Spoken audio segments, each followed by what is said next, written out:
আপনাদের থেকে মানুষ অনুপ্রাণিত হয়ে আরো অন্যান্য মাহফিল করতে সাহস পাবে। এই সুন্দর একটি পরিবেশে মহান রব্বুল আলামিন আমাদেরকে আগের মতো বসার তৌফিক দিয়েছেন। আল্লাহ পাকের শুকরিয়া আদায় করি, আলহামদুলিল্লাহ। আপনারা নিশ্চয়ই অবগত হয়েছেন, আমাকে সুনির্দিষ্ট একটি বিষয় দেওয়া হয়েছে। পবিত্র আল কোরআনুল কারীমের আয়াত নাম উল্লেখ করে আমার বিষয়টি পোস্টারে পর্যন্ত লেখা আছে। আমি যেভাবে ওনারা চেয়েছেন, মাহফিল কর্তৃপক্ষ লিখেছেন, চেয়েছেন, ঠিক সেইভাবেই কোরআন ও হাদিসের আলোকে কথাগুলো বলার চেষ্টা করব ইনশাআল্লাহ। যে আয়াত আমাকে নাম্বারিং করে উল্লেখ করেছেন, এই আয়াতটি ছাড়াও আমি আরেকটি আয়াতও তিলাওয়াত করছি। এটা বিষয়ের সাথে সংশ্লিষ্ট। দুনিয়াতে এমন মানুষ কি আছে যে শান্তি চায় না, সুখ চায় না? আছে। আপনি যদি একজন খেটে খাওয়া দিন মজুরকে জিজ্ঞাসা করেন, ভাই তুমি কি সুখ চাও? হ্যাঁ, আমি সুখী হতে চাই। ঠিক হাজার হাজার কোটি কোটি টাকা বা ডলারের মালিক তাকেও যদি জিজ্ঞাসা করেন যে তোমার কি সুখ দরকার, হ্যাঁ আমিও সুখ চাই। কিন্তু সুখ আছে কোথায়? যদি জিজ্ঞাসা করেন, ভাই আপনি কি সুখী? ভাই ভালোই তো ছিলাম, কিন্তু একটা দিক থেকে আমি সুখী না। কোনো না কোনো দিক থেকে মানুষ অসুখী। সুখের খুঁজে মানুষ পৃথিবীর বিভিন্ন অঞ্চলে ঘুরে বেড়ায়। অনেকেই মনে করে বাংলাদেশে মনে হয় সুখ নাই, লন্ডনে চলে যায়। যেমন আপনারা যান, সিলেটের মানুষ তো লন্ডনে যায়, ঠিক না? কেউ লন্ডন থেকে ইদানিং বহু মানুষ চিন্তা করতেছে, লন্ডনে কিছুটা অভাব দেখা যাইতেছে, কানাডায় চলে যায়। কিসের জন্য? সুখের জন্য, শান্তির জন্য। বিশ্বের বিভিন্ন অঞ্চলে ঘুরে বেড়ায়, কিন্তু সত্যিকার শান্তির ঠিকানা খুঁজে পায় না। প্রতিটা মানুষ, শতকরা 99.99 মানুষকে যদি বলেন আপনি সুখী কিনা, তিনি বলবেন যে সর্বদিক থেকে ভালো ছিলাম, কিন্তু ছেলে মেয়েদেরকে নিয়ে সুখী না। ঠিক না বেঠিক? দুনিয়াতে আমরা সুখ চাই। আল্লাহ রাব্বুল আলামিন বলেন, ওয়ামিনহুম মাইয়াকুলু রাব্বানা আতিনা ফিদ দুনিয়া হাসানা ওয়া ফিল আখিরাতি হাসানাতাও ওয়া কিনা আযাবান নার। আল্লাহ বলেন, দুনিয়াতে এমন বহু মানুষ আছে যারা বলে, মাইয়াকুলু রব্বানা, ওগো আমাদের রব, আতিনা ফিদ দুনিয়া হাসানা, দুনিয়াতে কল্যাণ দাও, সুখ দাও, অফিল আখিরাতি হাসানা, আখিরাতেও কল্যাণ দাও, সুখ দাও। আছে না নাই? আপনি দোয়াতে বলেন না? বলেন, কিন্তু আল্লাহ দুনিয়াতেও সুখ দাও, আখিরাতেও সুখ দাও, ওয়াকিনা আযাবান নার, আল্লাহ জাহান্নামের আগুন থেকে মুক্তি দাও। তাহলে দুনিয়ার প্রতিটা মুসলমান তারা দুনিয়াতেও সুখ চায়, আখিরাতেও সুখ চায়। অন্যায় না, দুনিয়ার সুখ চাওয়া সেটাও কি না? অন্যায় না। তবে দুনিয়ার সুখ আর আখিরাতের সুখের মধ্যে অনেক পার্থক্য আছে। সম্ভব হলে আমার সময় কুলালে আর আপনারা আমাকে সময় দিলে আমি বোঝানোর চেষ্টা করবো ইনশাআল্লাহ। দুনিয়ার প্রতিটা মানুষ সুখ চায়, দুনিয়াতেও সুখ চায়, আখিরাতেও সুখ চায়। আল্লাহ নিজেই বলেছেন এমন বহুত মানুষ আছে, কিন্তু শান্তি কোথায়, সুখ কোথায়, সেটা মানুষ শান্তির ঠিকানাটা খুঁজে পাইতেছে না। আজকে আমি আপনাদেরকে শান্তির ঠিকানা খুঁজে বের করে দিয়ে যাব। আসলে কোন জায়গায় শান্তি আছে? শান্তির ঠিকানা কি আমেরিকায়? শান্তির ঠিকানায় কি ব্রিটেনে? শান্তির ঠিকানায় কি আপনার কানাডায় বা জার্মানিতে, নাকি বাংলাদেশের কোথাও? এই শান্তির ঠিকানাটা আপনাদেরকে খুঁজে বের করে দিয়ে যাব ইনশাআল্লাহ। আপনারা প্রতিটা মানুষ ইনশাআল্লাহ সুখী হবেন, দুনিয়াতেও সুখী হবেন, আখিরাতেও সুখী হবেন। তাহলে শান্তির ঠিকানা আমরা খুঁজে বের করতে চাই কি চাই না? দুনিয়াতে সুখ চাই, আখেরাতে সুখ চাই, দুনিয়াতেও সুখ চাই, শান্তি চাই, আখেরাতেও শান্তি চাই। শান্তির ঠিকানা কোথায়, এটা আজকে আমরা খুঁজে বের করব। মনে থাকবে তো ইনশাআল্লাহ? আপনাদের কাছাকাছি শান্তির ঠিকানা অবস্থান করে, কাছে শান্তির ঠিকানা রেখে আপনি ঘুরে বেড়ান বিভিন্ন অঞ্চলে। অনেকে বলে না যে নিজের কাঁধের মধ্যে বা কানের মধ্যে মিসওয়াক রেখে বা কাশি রেখে বা একটা কিছু রেখে খোঁজাখুঁজি করে অন্য জায়গায়। আসলে আমরা এরকম হয়ে গেছি। শান্তির ঠিকানা তো একেবারে আমাদের কাছাকাছি অবস্থান করে। এই শান্তি কোথায় আছে, ঠিকানাটা কোন জায়গায়, আপনার খুব কাছাকাছি অবস্থান করে, সে বিষয়ে কিছু কথা বলবো ইনশাআল্লাহ। এরপরে আমি আয়াত তিলাওয়াতকৃত আয়াতের কিছু অনুবাদ করি। তাহলে শান্তি চাই তো? শান্তি চাই কিনা? চাই। আসলে এই আয়াতটা কিন্তু আপনারা সবাই পড়েন, শুধু এখানে না, কাবা শরীফে যখন যান, হজে যারা গিয়েছেন, এই কাবা শরীফে একটা 4টা কোণা আছে। কোণা কোণা বলেন আপনাদের এলাকাতে? কোণা 4টা কোণা আছে। 4টা কোণার একটা কোণার নাম হলো হাজারে আসওয়াদ কোণ। এর ঠিক আগের কোণটার নাম হলো রুকনে ইয়ামানি। রুকনে ইয়ামানি। এই রুকনে ইয়ামানিতে গিয়া হাতে টাচ করে কিন্তু হাজী সাহেবরা পড়তে থাকে, রব্বানা আতিনা ফিদ দুনিয়া হাসানা ওয়া ফিল আখিরাতি হাসানাতাও ওয়া কিনা আযাবান নার। ও আল্লাহ, তুমি দুনিয়াতে সুখ দাও, শান্তি দাও, আখেরাতে শান্তি দাও, জাহান্নাম থেকে তুমি মুক্তি দাও। আল্লাহর নবী রাসূল করিম সাল্লাল্লাহু আলাইহি ওয়াসাল্লাম বলেন, মুস্তাদরাকে হাকিম থেকে বলেছি, এটা আবার মুসনাদ আহমদের মধ্যেও আছে। প্রিয় নবী রাসূল করিম সাল্লাল্লাহু আলাইহি ওয়াসাল্লাম কাবা শরীফ তাওয়াফ করতে গেলেন। কাবা শরীফ তাওয়াফ করার সময় এখনকার মতো তখন এত মুসল্লি হইতো না, তাওয়াফকারী হইতো না। এখন লক্ষ লক্ষ মানুষ তাওয়াফ করে, কিন্তু তখন 2, 3 জন, 4 জন, 5 জন, 10 জন করে করে কাবাঘর তাওয়াফ করত। আল্লাহ নবী রাসূল করিম সাল্লাল্লাহু আলাইহি ওয়াসাল্লাম কাবাঘর তাওয়াফ করতেন। মাঝে মধ্যে গভীর রাতে তিনি কাবা তাওয়াফ করতেন। একদিন তিনি তাওয়াফ করতেছিলেন, হাজারে আসওয়াদ কোণের আগের কোণ রুকনে ইয়ামানির মধ্যে এসে নবী যখন পড়তেছিলেন, রব্বানা আতিনা ফিদ দুনিয়া হাসানা ওয়া ফিল আখিরাতি হাসানাতাও ওয়া কিনা আযাবান নার। আল্লাহ নবী বলেন, আমি দোয়া করতেছি, আবু বকরকে সঙ্গে করে আনি নাই, ওমরকে সঙ্গে করে আনি নাই, আমি একা একা এই আয়াতটা পড়তেছি আর দোয়া করতেছি, আল্লাহ তুমি দুনিয়াতে কল্যাণ দাও, দুনিয়াতে শান্তি দাও, দুনিয়াতে আরাম দাও, দুনিয়াতে সুখ দাও, আখিরাতের সুখ দাও, জাহান্নাম থেকে তুমি মুক্তি দাও। আমি দোয়াটা করতেছিলাম, আমি সাথে করে কাউকে নিয়ে আসি নাই। হঠাৎ করে আমি পিছনের দিক থেকে একটি আওয়াজ পাইলাম, কে যেন আমার দুয়ার সাথে সাথে বলতেছে আমিন, আল্লাহুম্মা আমিন। সুবহানাল্লাহ বলেন।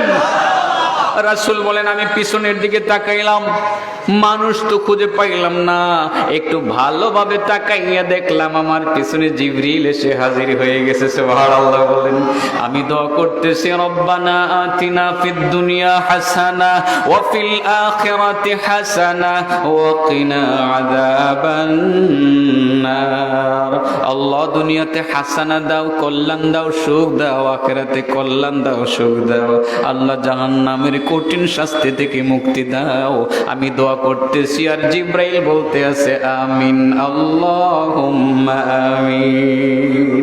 ও বাবারা, বন্ধুরা, এই যে দোয়াটা আপনারা পড়তে আছেন, সত্যি যদি কাবা শরীফের ওই জায়গাতে গিয়ে আপনি যেতে পারেন, হাজির হতে পারেন, সেখানে গিয়ে যদি আপনি দোয়াটা শুরু করতে পারেন, আপনার দোয়ার পরে ঠিকই ফেরেশতা হাজির হয়ে বলবে আমিন, আল্লাহুম্মা আমিন। সম্ভব হলে ওখানে যায়েন। ওই তো দেখেন আলোচনা ধরে রাখা যায়, গেলাম গা আবার কাবা শরীফে। বলেন তো, সাবজেক্ট কিন্তু আমার একটা, গেলাম গা আমি অন্যদিকে। এটা ওখানের একটা বিশেষ মর্যাদা। ওখানে আল্লাহ রাসূল সাল্লাল্লাহু আলাইহি সাল্লাম দোয়াটা করতেন, জিবরিল এসে হাজির হয়ে বলতেন আমিন, আল্লাহুম্মা আমিন। সম্ভব হলে ওখানে যাবেন তো নাকি? এখন তো দরজা খুলে গেছে আলহামদুলিল্লাহ, বিধিনিষেধ অনেকটা শিথিল হয়ে গেছে। সম্ভব হলে উমরার উদ্দেশ্যে যাবেন, সম্ভব হলে আপনি হজের উদ্দেশ্যে সেখানে যাবেন, সম্ভব হলে ওখানে যাবেন। আর কাবার তো আসলে ফাজাইলের কোনো শেষ নাই, এটা আমার সাবজেক্ট না, আবার এসে গেছে একটু বলেই ফেললাম আর কি।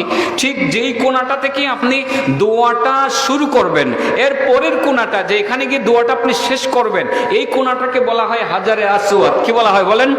সেখানে একটা কালো পাথর সেখানে স্থাপন করে রাখা হয়েছে, জান্নাতি পাথর। আল্লাহ রাসূল বলেন, নাজালাল হাজারু মিনাল জান্নাহ কানা আবিয়াদা মিনাল লাবান ফাসাওয়াদাতহু খাতায়া বানি আদম। যে এই পাথরটা তো মূলত জান্নাত থেকে অবতরণ হয়েছে, সেটা দুধের চেয়েও বেশি সাদা ছিল, কিন্তু আদম সন্তানের গুনাহগুলো চুষতে চুষতে চুষতে চুষতে এই সাদা পাথরটা কালো হয়ে গেছে। দ্যাট মিন্স কেউ যদি সেখানে গিয়ে বিসমিল্লাহি আল্লাহু আকবার বলে একটা চুমো খাইতে পারে, তার জিন্দেগির গুনাহগুলো এই পাথরটা চুষে নিয়ে যাবে। শুধু কি এতটুকুই? শুধু এতটুকুই? তার একটা চোখ হবে, দুটো চোখ হবে হাশরের ময়দানে।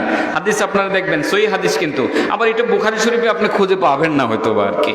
অনেক তো ইদানিং সহিহ হাদিস বলা বের হয়েছে, বুখারী না থাকলে হাদিসটা সহিহ না, অনেকে বলে আর কি। বুখারীতে না থাকলে হাদিসটা সহিহ না, এটা বলে থাকে না, নাউজুবিল্লাহ। হাদিসটা সহিহ। আপনাদেরকে বলি যে মক্কা মদিনার ফাজাইল সম্পর্কিত আরব দেশের আরবি শায়েখদের লেখা একটি কিতাব আছে, ফাজাইলে মক্কা মদিনা একটা কিতাব আছে। এই কিতাবটার মধ্যে আমি দেখেছি, আপনারা গেলে নবীর বাড়ি হিসাবে পরিচিত একটা ঘর আছে, বলে যে এটা নবীর বাড়ি, এটা ঠিক কাবার কাছাকাছি। ওখানে গেলে আপনাকে বই উপহার দিবে, বলবে বাঙালি, ইন্ডিয়ান বাঙালি বললে আপনাকে বাংলা ভাষায় অনুবাদিত বইগুলো দিবে। তো ওখানে আরবিতে, ওইটার অনুবাদ হয়েছে কিনা জানি না, আরবিতে একটা কিতাব আমাকে তারা দিয়েছে, আমি আরবিটাই নিয়েছি, যেহেতু আরবিটা আমার জন্য পড়া সহজ, সংক্ষিপ্তভাবে পড়া যায়, আমি নিয়েছি। ওখানে আমি পেয়েছি আল্লাহ রাসূল বলেন, এই কালো পাথরটার হাশরের ময়দানে তার দুটো চোখ হবে, একটা মুখ হবে। সুবহানাল্লাহ বলুন। সে চোখ মুখ নিয়ে আল্লাহর দরবারে হাজির হয়ে বলবে, আল্লাহ, ওই যে চুনারুঘাটের শাইখে কালিশিরি আসতেছে, মাবুদ তাকে আমি চিনি। মহান আল্লাহ বলবেন, এটা কেমন কথা, তুমি তাকে চেনো? হ্যাঁ চিনি মাবুদ, চিনি। তো চিনো, তাতে কি হয়েছে? মাবুদ, হয়েছে অনেক কিছু হয়েছে। তোমার এই বান্দাকে আমি ভালোবাসি, কারণ আমি তোমার কাবা ঘরের মধ্যে স্থাপিত ছিলাম, তোমার কাবা ঘরের একটা কোণায় আমাকে তুমি রেখে দিয়েছিলা। তোমার এই বান্দা তোমার মহব্বতে, তোমার হুকুম পালন করার জন্য বিসমিল্লাহি আল্লাহু আকবার বলে আমাকে চুমু খেয়েছিল। মাবুদ, আজকে আমি তার জন্য সুপারিশ করতে চাই, তুমি অনুমতি দাও তার জন্য সুপারিশ করার। আল্লাহ রাব্বুল আলামিন বলে দেবেন, এই কালো পাথর, তুমি শুধু তাকে কেন সুপারিশ করবা, তার জন্য কেন সুপারিশ করবা? পৃথিবীর যত মুসলমান নরনারী নিয়তটাকে পরিচ্ছন্ন করে এখানে এসে বিসমিল্লাহি আল্লাহু আকবার বলে তোমাকে চুমু খেয়েছিল, আমি পারমিশন দিলাম, তুমি ইচ্ছা করলে সকলকে সুপারিশ করে জান্নাতে নিয়ে যেতে পারো। যাবেন তো সম্ভব হলে? হ্যাঁ, ওই জায়গাতে মূলত এই আয়াতটা তিলাওয়াত করা হয় না, সুখের আয়াত, এবং দোয়াটা করা হয়। কাবা ঘরে গিয়ে আপনি দোয়াটা করেন, রব্বানা আতিনা ফিদ দুনিয়া হাসানাহ ওয়া ফিল আখিরাতি হাসানাতাও ওয়া কিনা আযাবান নার। ও আল্লাহ, দুনিয়াতে কল্যাণ চাই, দুনিয়াতে হাসানা চাই। আল্লাহ, দুনিয়াতে কল্যাণ দাও, আখিরাতে কল্যাণ দাও। দুনিয়ার সুখও দাও, আখিরাতের সুখ তুমি দাও, জাহান্নাম থেকে তুমি মুক্তি দাও। এই দোয়াটা ওখানে করলে জিবরিল আপনার পেছনে দাঁড়াইয়া আমিন বলবে, আর জিবরিল যদি আমিন বলে কবুল হবে কি হবে না? হ্যাঁ, সুবহানাল্লাহ কই না? সুবহানাল্লাহ বললে তো জান্নাতের সুখ পাওয়ার একটা প্রাথমিক আপনার ওই যে কাজ আপনি করে ফেললেন। কেমন যেন জান্নাতের বাড়িটা আপনি বানানো শুরু করলেন। জান্নাতের নিয়ামত আমি এই আয়াত থেকেই বলবো, আল্লাহু আকবার, এত সুন্দর একটা বিষয় আমাকে দিল, ধন্যবাদ। কারাজি দিল আমি জানি না, এদেরকে ধন্যবাদ জানাই। আমার কাছে খুব ভালো লাগে কোরআনের আয়াত নিয়ে কথা বলতে এবং কোরআন নিয়ে ব্যাখ্যা করতে, খুব মজা লাগে আমার কাছে। আমি খুব প্রস্তুতি নেওয়ার চেষ্টা করি যতটুকু পারি, খুব ভালো লাগে। খুব সুন্দর একটা সাবজেক্ট। এই মাদ্রাসা কর্তৃপক্ষ সহ মাহফিলের সাথে সংশ্লিষ্ট যারা আছেন সকলকে আমার মনের ভিতর থেকে অভিনন্দন জানাই, শুকরিয়া জানাই এই বিষয়টা আজকে আমাকে দেওয়ার জন্য। এটা একটু পরে বলবো। কি জন্য বলছিলাম, আপনি তো জান্নাতের সুখ অলরেডি পাওয়ার জন্য কাজ শুরু করে দিয়েছেন। কিভাবে? আপনি যে বাড়িতে যাবেন, জান্নাতে যাবেন, যাবেন তো নাকি? নিয়ত আছে? আচ্ছা, আপনাদেরকে একটা প্রশ্ন করি, বলেন তো দেখি, আপনি আমেরিকাতে একটা যাবেন, ওখানে যদি আপনার বাড়ি না থাকে কোথায় উঠবেন?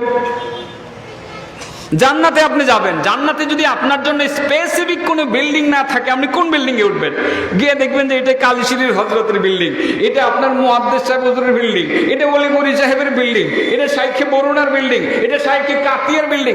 আপনার বিল্ডিং যদি আপনি খুঁজে না পান, রাস্তার মধ্যে খালি ঘুরে ঘুরি করবেন, ঠিক না বেঠিক? চলেন আগে জান্নাতের বাড়িটা বানায় ফেলি। রাজি আছেন? কমে বানাবেন? এখন না আগামীকাল? হ্যাঁ, এখন না 10 মিনিট পরে? এখন চলে না আগে বাড়ির কাজটা ধরে ফেলি। বাড়ির কাজটা ধরলেই কিন্তু শেষ হয় না, ধরলেই কিন্তু শেষ হয় না। এটা কেমন? আমার নবীর মেরাজের কথা শুনছেন তো? নবী গেলেন মেরাজে, অনেক কিছুই তো দেখছেন, অনেক কিছুই তো দেখছেন, বহু জায়গায় বহু কিছু দেখেছেন। এই জান্নাতের ভিতরে আল্লাহ নবীকে অনেক কিছু দেখানো হয়েছে। এর আগে আরো কিছু স্পটে আরো অনেক কিছু দেখানো হয়েছে। এখন কিন্তু আমরা বাড়ি বানাইতেছি, মনে রেখেন। এরপরে আমি কোরআনের এই আয়াতের অনুবাদ করব আর শান্তির ঠিকানা আপনাদেরকে খুঁজে বের করে দেব। মনে আছে তো? শান্তি চাই কি চায় না? দুনিয়াতে শান্তি চাই, আখেরাতে শান্তি চাই। শান্তির ঠিকানা কোথায়, এটাই খুঁজে বের করবো। লাস্ট ফিনিশিং কিন্তু এখানে হবে ইনশাআল্লাহ। মনে থাকবে তো? মনে রেখেন। জান্নাতের বাড়ির কাজটা আগে শুরু করি, এরপরে জান্নাতের কাজ করে সেখানে গিয়ে যাতে ডাইরেক্ট নিজের বাড়িতে উঠতে পারি, এই তো কথা। আল্লাহ রাসূল সাল্লাল্লাহু আলাইহি সাল্লাম মেরাজে গেলেন, অনেক কিছুই তাকে দেখানো হয়েছে। রাস্তার মধ্যে বিল্ডিং দেখানো হচ্ছে, জিব্রাইলকেও তিনি দেখছেন। ওখানে গিয়ে সিদরাতুল মুনতাহাতে জিব্রাইলের নিজস্ব আকৃতিরও দেখছেন, মহান আল্লাহকেও দেখছেন। আপনারা জানেন তো যে নবী জিব্রাইলকে দেখেছেন না? দুনিয়াতে ওহী দেওয়া অবস্থায়, নেওয়া অবস্থায়, নাজিল করা অবস্থায় দেখেছেন বেশিরভাগ। তখন একজন মানুষের আকৃতি ধারণ করে জিব্রাইল নবীর কাছে আসতেন। সেই মানুষটির নাম ছিল দেহিয়ে কালবি। তাছাড়া রাসূল বলেন, দুনিয়াতে জিব্রাইলকে আরো দুবার আমি দেখেছি তার নিজস্ব আকৃতিতে, দুবার। মা বাইনাল লাবাতাইন, আরো দুবার দেখেছি। কেমন যেন দেখেছিলাম, জিবরিলের পা দুটি জমিনে, মাথা আকাশে। সুবহানাল্লাহ। এগুলো কোরআনে আছে। এই আয়াতটা, যে আয়াতটা জিবরিলের ব্যাপারে মানায়, আমরা অনেক সময় আল্লাহর ব্যাপারেও করি। যাই হোক, আল্লাহকেও দেখেছেন, সেটাও সত্য।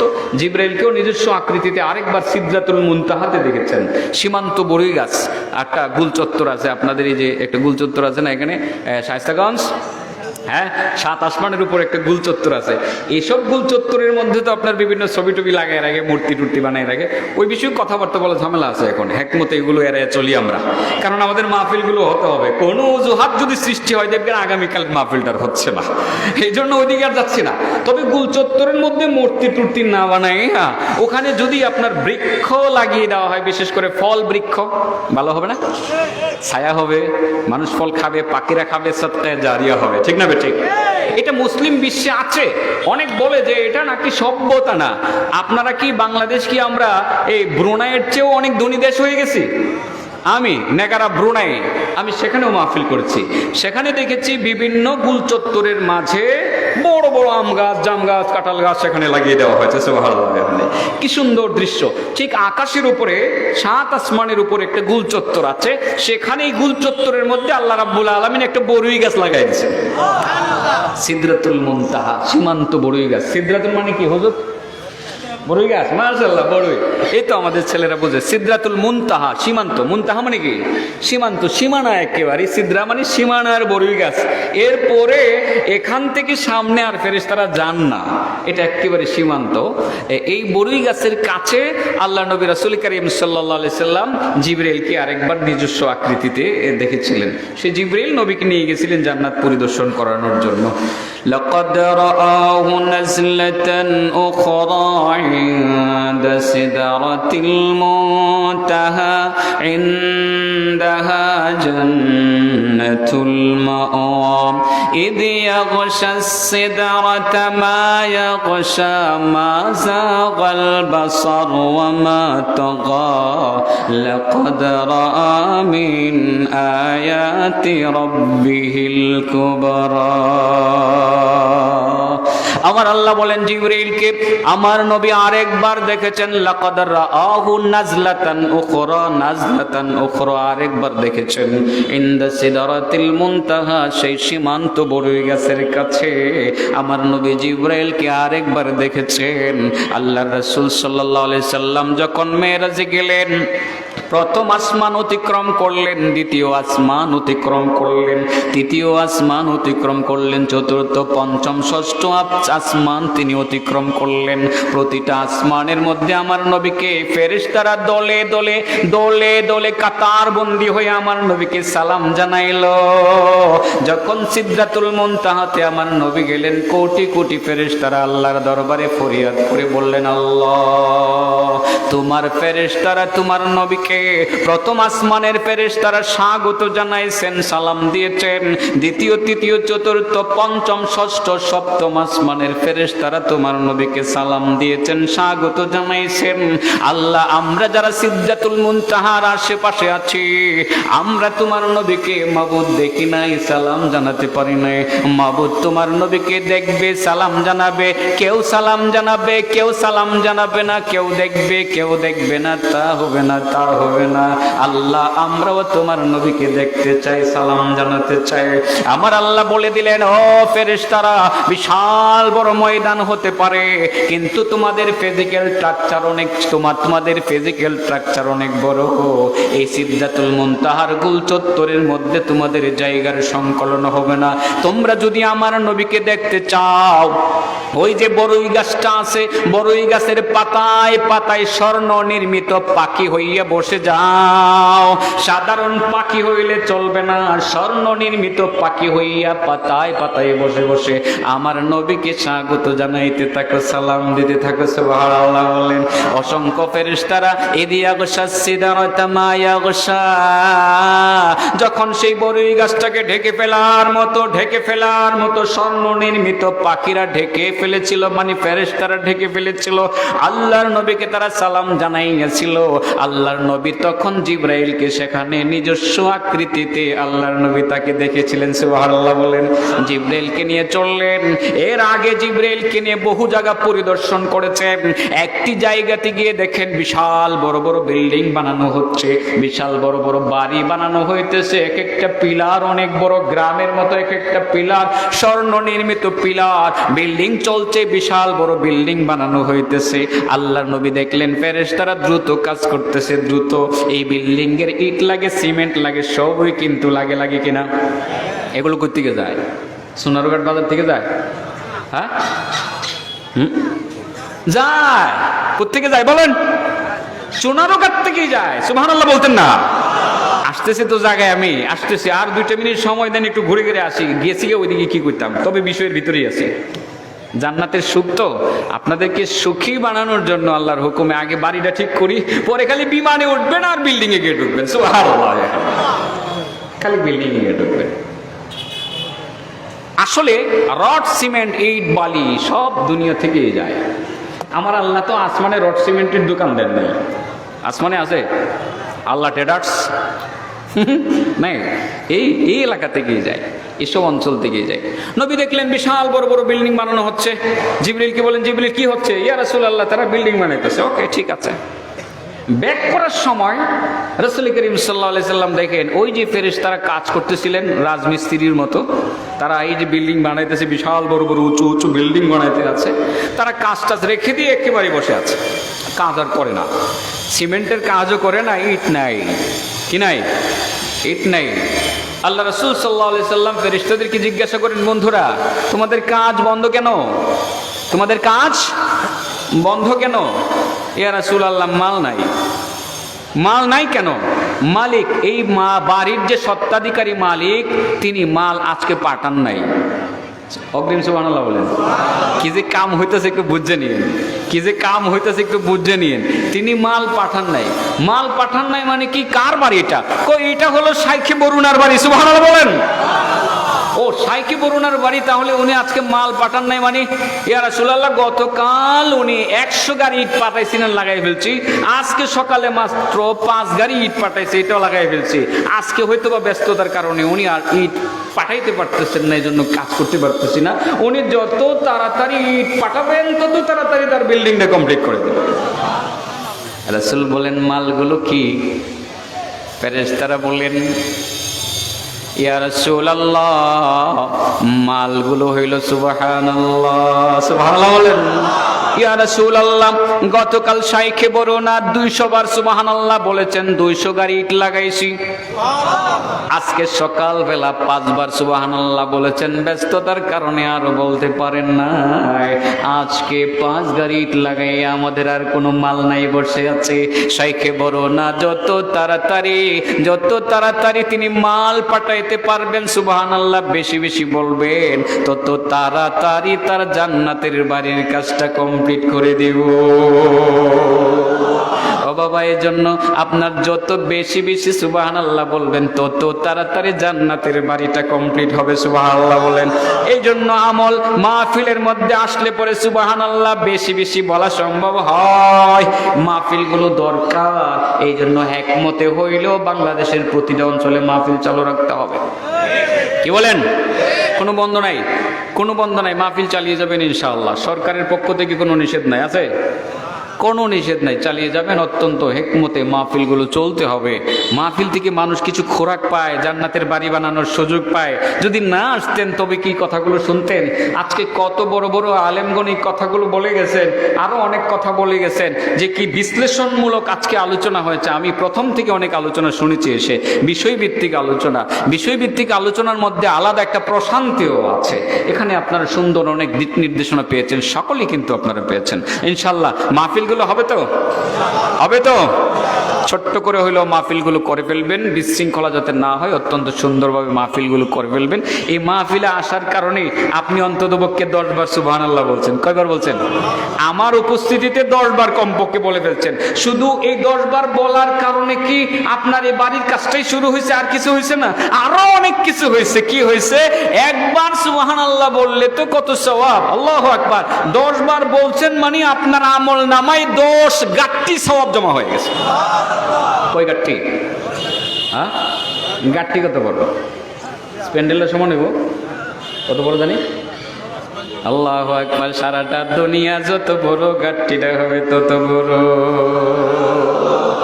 আসমান জমিনকে গোল করে যদি একটি গাট্টি বানানো হয়, যত বড় গাট্টিটা হবে, একবার সুবহানাল্লাহ বললে তত বড় গাট্টি ভরে আপনার আমল নামায় সওয়াব জমা হয়ে যাবে। সুবহানাল্লাহ ওয়ালহামদুলিল্লাহ তামলাআনি মা বাইনাস সামাওয়াতি ওয়াল আরদ।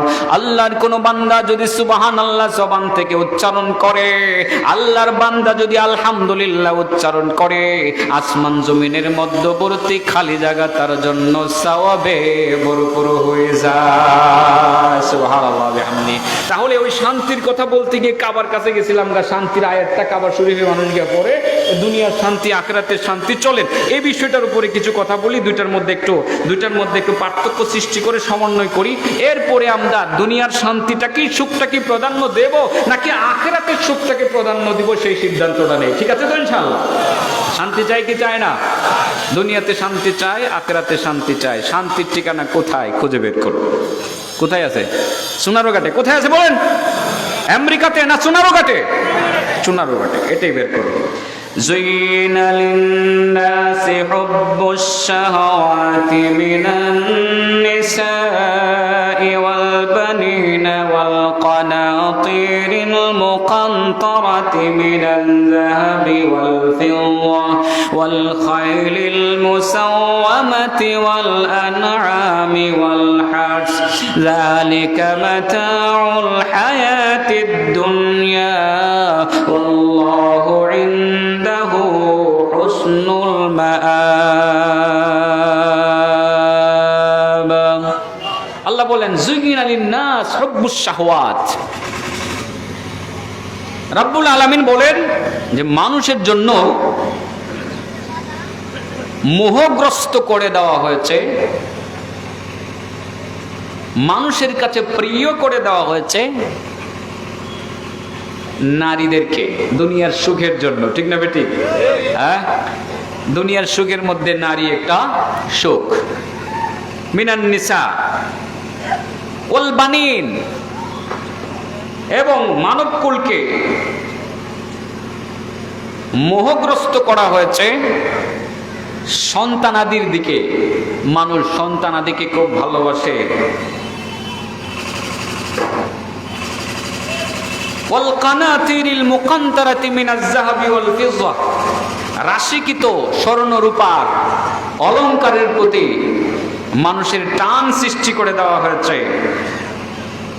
ওয়াল খাইলিল মুসাওয়ামাতি ওয়াল আনআম ওয়াল হার্স, এবং নিশানাকৃত অশ্ব, এগুলোর দিকে মানুষের ভালোবাসা সৃষ্টি করে দেওয়া হয়েছে। সোজা কথা, বাহন। তৎকালীন সময় মানুষ অশ্ব, উটকে নিজেদের বাহন হিসাবে খুব পছন্দ করত। এখন ধরে নিয়ে আপনার প্রাইভেট কার, মানুষ গাড়ির দিকে আকৃষ্ট। একটা গাড়ি দরকার, প্রথম 40 লক্ষ টাকার একটা গাড়ি, এরপরে 1 কোটি টাকা দামের একটা গাড়ি কেনে। এরপরে ওয়াল আনআম, গবাদি পশু। আগে তো আমাদের গাবি দুধ দিত 2 কেজি 3 কেজি 4 কেজি, ইদানিং অনেকে গাবি কিনে 1 মণ দুধ দেয়, ঠিক না বেঠিক?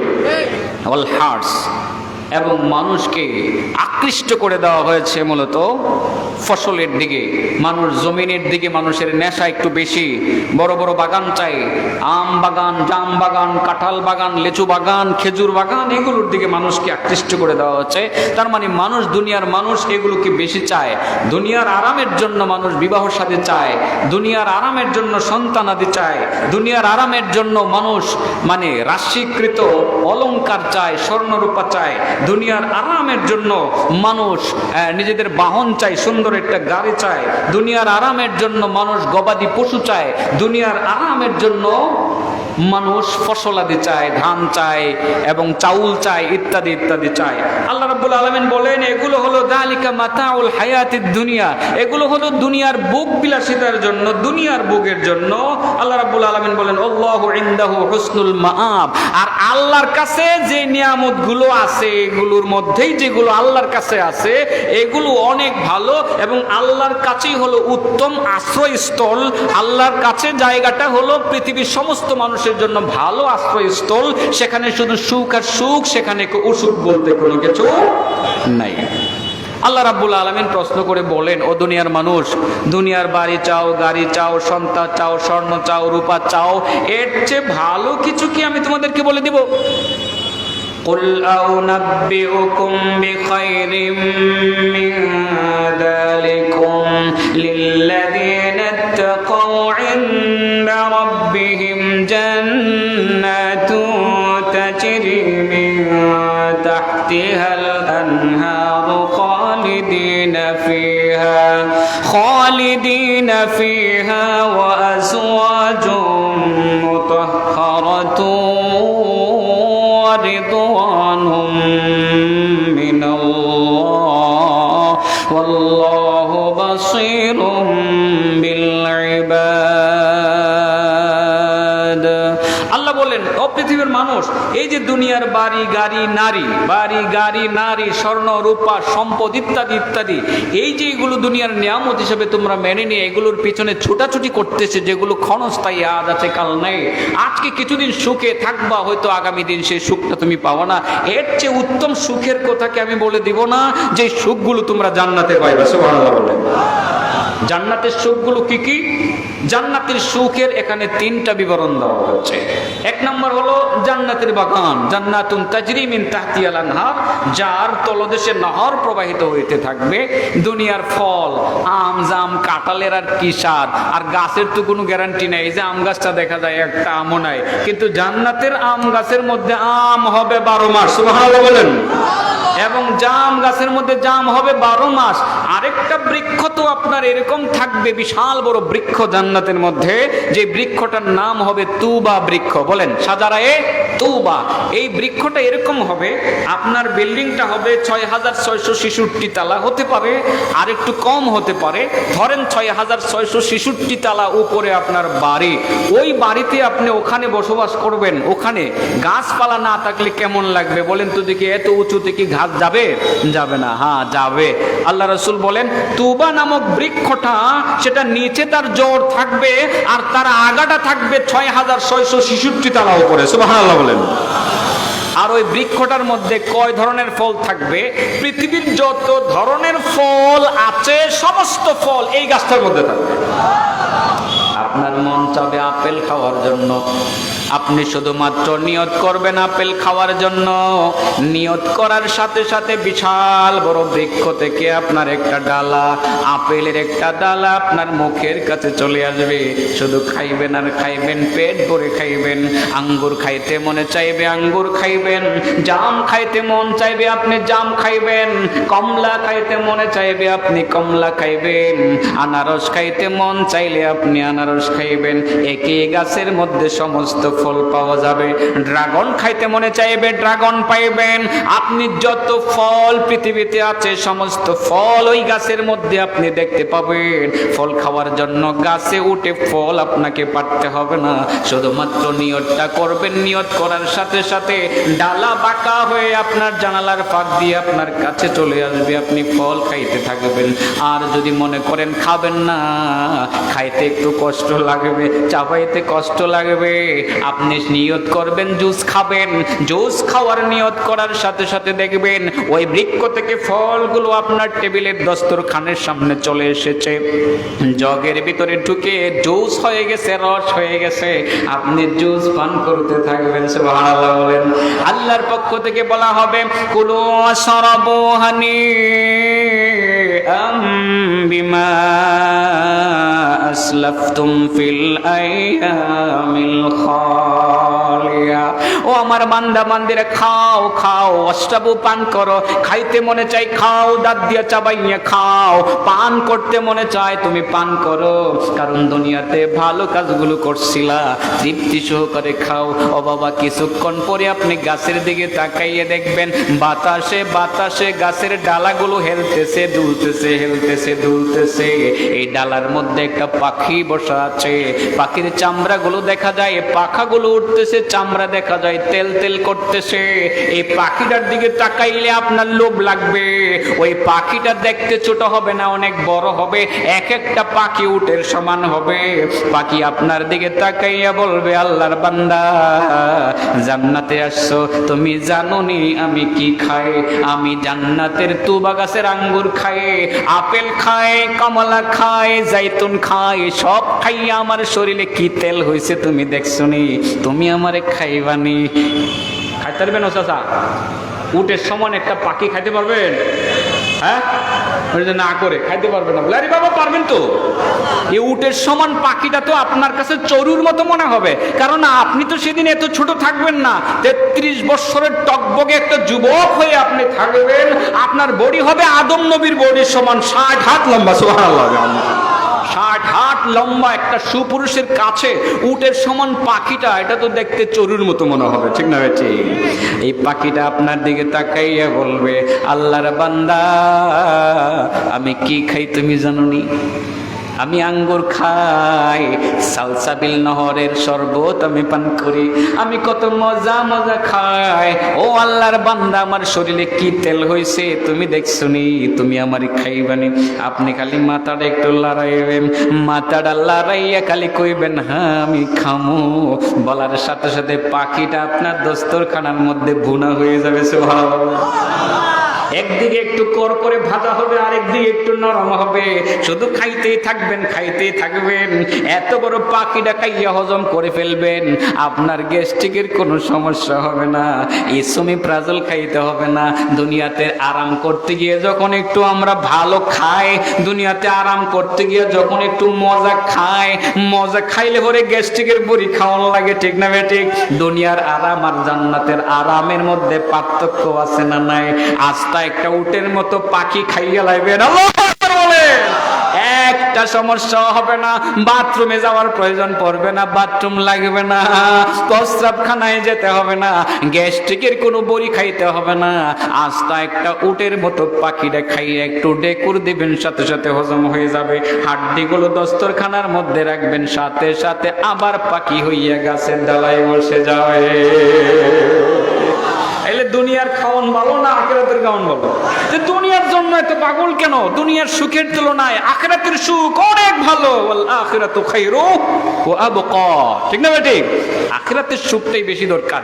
এই জন্যই আমি মূলত এই সাবজেক্টটা এইভাবে সাজাইছি। তবে ওটা মনে আসেনি, দুনিয়াতে সুখ চাই, আখিরাতেও চাই। হ্যাঁ, সুখের ঠিকানা কোথায়? বিচার বাইর করছি, আমেরিকায় নাকি চুনারে কাটে? হ্যাঁ, বাইক করে দিয়ে যাবো তো। তাহলে জান্নাতের সুখ, একটা সুখ হলো বাগ বাগিচা, আপনি পাখিটাকে আপনি অনেক কিছু খাইবেন, কত খাওয়ানোর কথা কমো। ওখানে তো জান্নাতে বাজারও করতে যাবেন। শুক্রবার দিন হুজুর একটা বাজার হইতো না, শুক্রবার দিন একটা বাজার হইব। এই বাজারের মধ্যে গেলে যে কি মজা হইব, ওখানে জামকালো অনুষ্ঠান হইব, আল্লাহু আকবার, ওখানে মজা হইব, অনেক মজা হইব, অনেক মজা হইব। ওখানে আপনি যাবেন জান্নাতের বাগান, জান্নাতের বাজারে। আল্লাহ বলবেন যাও, দুনিয়াতে শুক্রবার তোমাদের ছুটির দিন ছিল, বাজার টাজার করতে যাও, এখনো তোমরা একটু বাজার করে আসো। বাজারের মধ্যে দেখবেন আঙ্গুর সাজানো, আপেল সাজানো, দেখবেন হুরপুরিরা নিয়ে দাঁড়ায় আছে, কত কোনো লাগবে না তো, কি লাগবে খালি নিয়ে যান, সুবহানাল্লাহ বলেন। খালি খাইবেন, খালি খাইবেন আর খাইবেন। বাগ বাগিচা, ফলমূলের কথা তো আছে, অনেক কিছু আছে, সব কিছুর ফিনিশিং দেওয়া সম্ভব হবে না। ডিস্টার্ব যেহেতু কিছু শুরু হয়েছে আমি বুঝতে পারতেছি, আর এখানে একটু টালির কাজ করা হচ্ছে, তো আমাদের কারণে মনে হয় এই টালিরও ডিস্টার্ব হচ্ছে। যদি টালি মাদ্রাসার নিয়ন্ত্রণে থাকে, প্লিজ এখনকার জন্য আধা ঘন্টার জন্য একটু টালির কাজটা বন্ধ রাখেন। আওয়াজ হলে একটু দৃষ্টি অন্যদিকে চলে যায় আর কি, প্লিজ একটু আধা ঘন্টার জন্য টালির কাজটা যদি অফ রাখতেন খুশি হইতাম। জান্নাতের নিয়ামতের একটি নিয়ামত বললাম, বাগ বাগিচার কথা, ফলের কথা বললাম, পাখির কথা বললাম। আপনি যদি মনে করেন জান্নাতে উড়াউড়ি করবেন, বিমানে ঘুরবেন, বিমানে উড়বেন, তাও উঠতে পারবেন।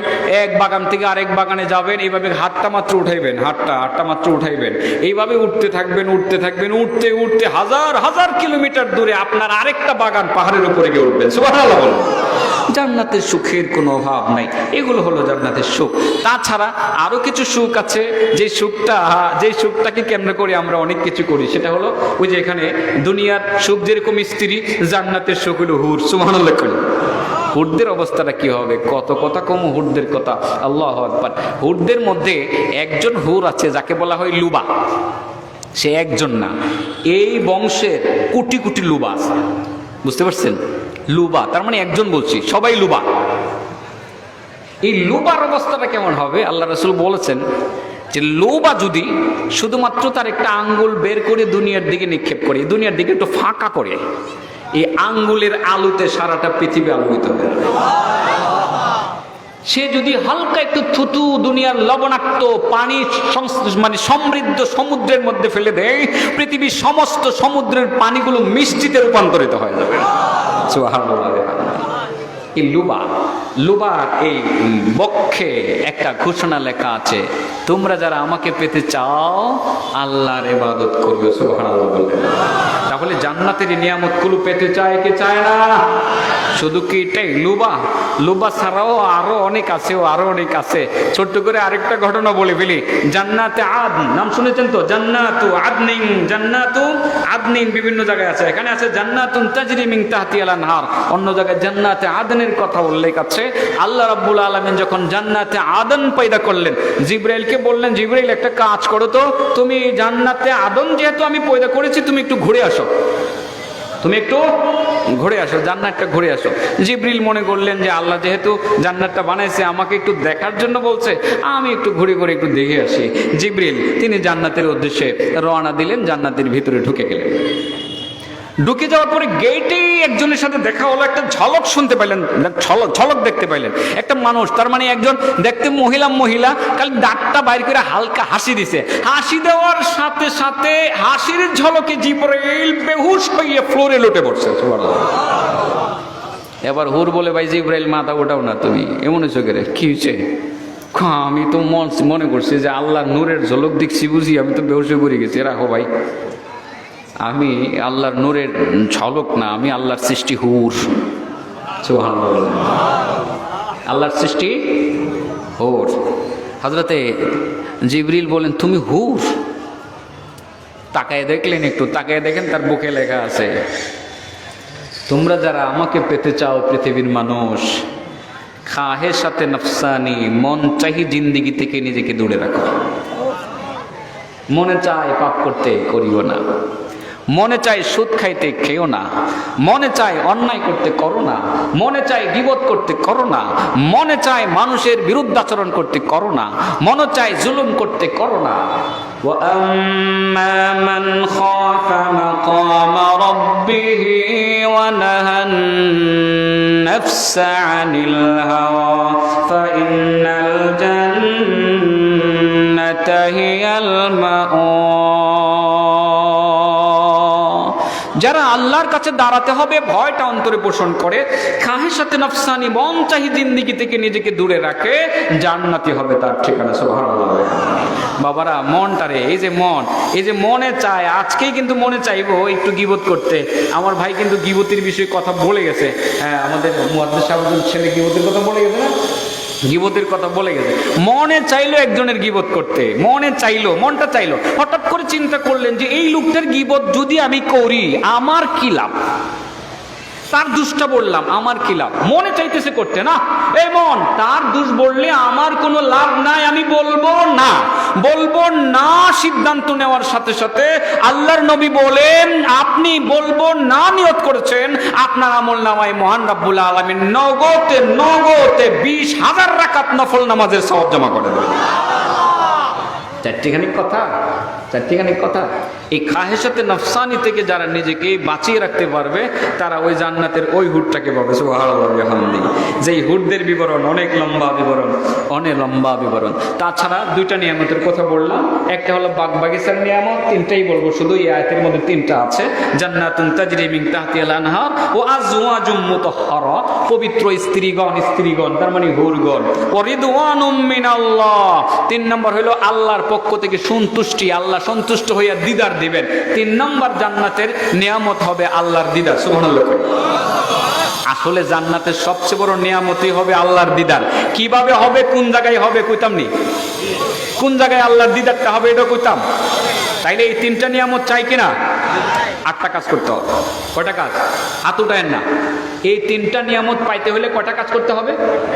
8টা কাজ। এই আয়াতের মধ্যে 8টা কাজ আছে, শুধু অনুবাদই করতে হবে, তাফসীর করা সম্ভব হবে না। এই 8টা কাজ শুধু অনুবাদ করবো, একটা করে আমি শেষ করবো। আল্লাহর দিদার, জান্নাতের শুক্রবার দিনে বিশাল বড় অনুষ্ঠান হবে একটা, আল্লাহর পক্ষ থেকে অনুষ্ঠান সাজানো হবে। আল্লাহ বলবেন, বাজার সদাই যেহেতু শেষ করছো তোমরা, একটা কাজ করো, কক্সবাজারের সমুদ্র সৈকতে তোমরা যাও। সুবহানাল্লাহ বলেন। জান্নাতে সমুদ্র সৈকত হবে, কক্সবাজারের মতো আমরা বেড়াইতে যাই কিনা, বিশাল বড় স্প্যান্ডেল সাজানো হবে। স্প্যান্ডেল কিন্তু এরকম বাঁশের হবে না, হীরা মণি মুক্তা দ্বারা তৈরি। সুবহানাল্লাহ। চেয়ার হবে, লক্ষ কোটি চেয়ার হবে, স্বর্ণ হীরা মণি মুক্তা দ্বারা চেয়ার হবে। আল্লাহ রাব্বুল আলামিনের পক্ষ থেকে বলা হবে, আমার বান্দাদেরকে ওখানে বসাও, জমকালো অনুষ্ঠান হবে। জমকালো অনুষ্ঠান বুঝেন না, এগুলো জান্নাতের মূলত। দুনিয়াতে জমকালো অনুষ্ঠান করলে আখিরাতে জমকালো অনুষ্ঠান থেকে বঞ্চিত হওয়া লাগবে। দুনিয়াতে জমকালো দেখেননি কিভাবে বাতি বুত্তি জ্বালায়, আর আসমানে জমিনে সমানে জ্বালায়, অপচয় গুনাহ হবে, কবিরা গুনাহ হবে। কি হবে? কবিরা গুনাহ হবে। জান্নাতে জমকালো অনুষ্ঠান হবে। আল্লাহ রাব্বুল আলামিন বান্দাদেরকে সেখানে বসায় দিবেন। বসায় দেওয়ার পরে আল্লাহর পক্ষ থেকে ফেরেশতারা আসবেন। ফেরেশতারা এসে প্রত্যেকে নিজের চেয়ার পাইয়া খুশি। একজনের স্বর্ণের, আরেকজনের রূপার, আরেকজনের হীরা, আরেকজনের মুক্তার, সবাই খুশি হইব। মনে করবো তারটাই বুঝি সবচেয়ে সুন্দর। আপনি মনে করবেন হ্যাঁ আমারটা সবচেয়ে সুন্দর, হুজুর মনে করবেন হুজুরেরটা সবচেয়ে বেশি সুন্দর, উনি মনে করবে তারটা সবচেয়ে বেশি সুন্দর। প্রত্যেকেই নিজেরটাকে সবচেয়ে সুন্দর মনে করবে, চেয়ারে বসবে।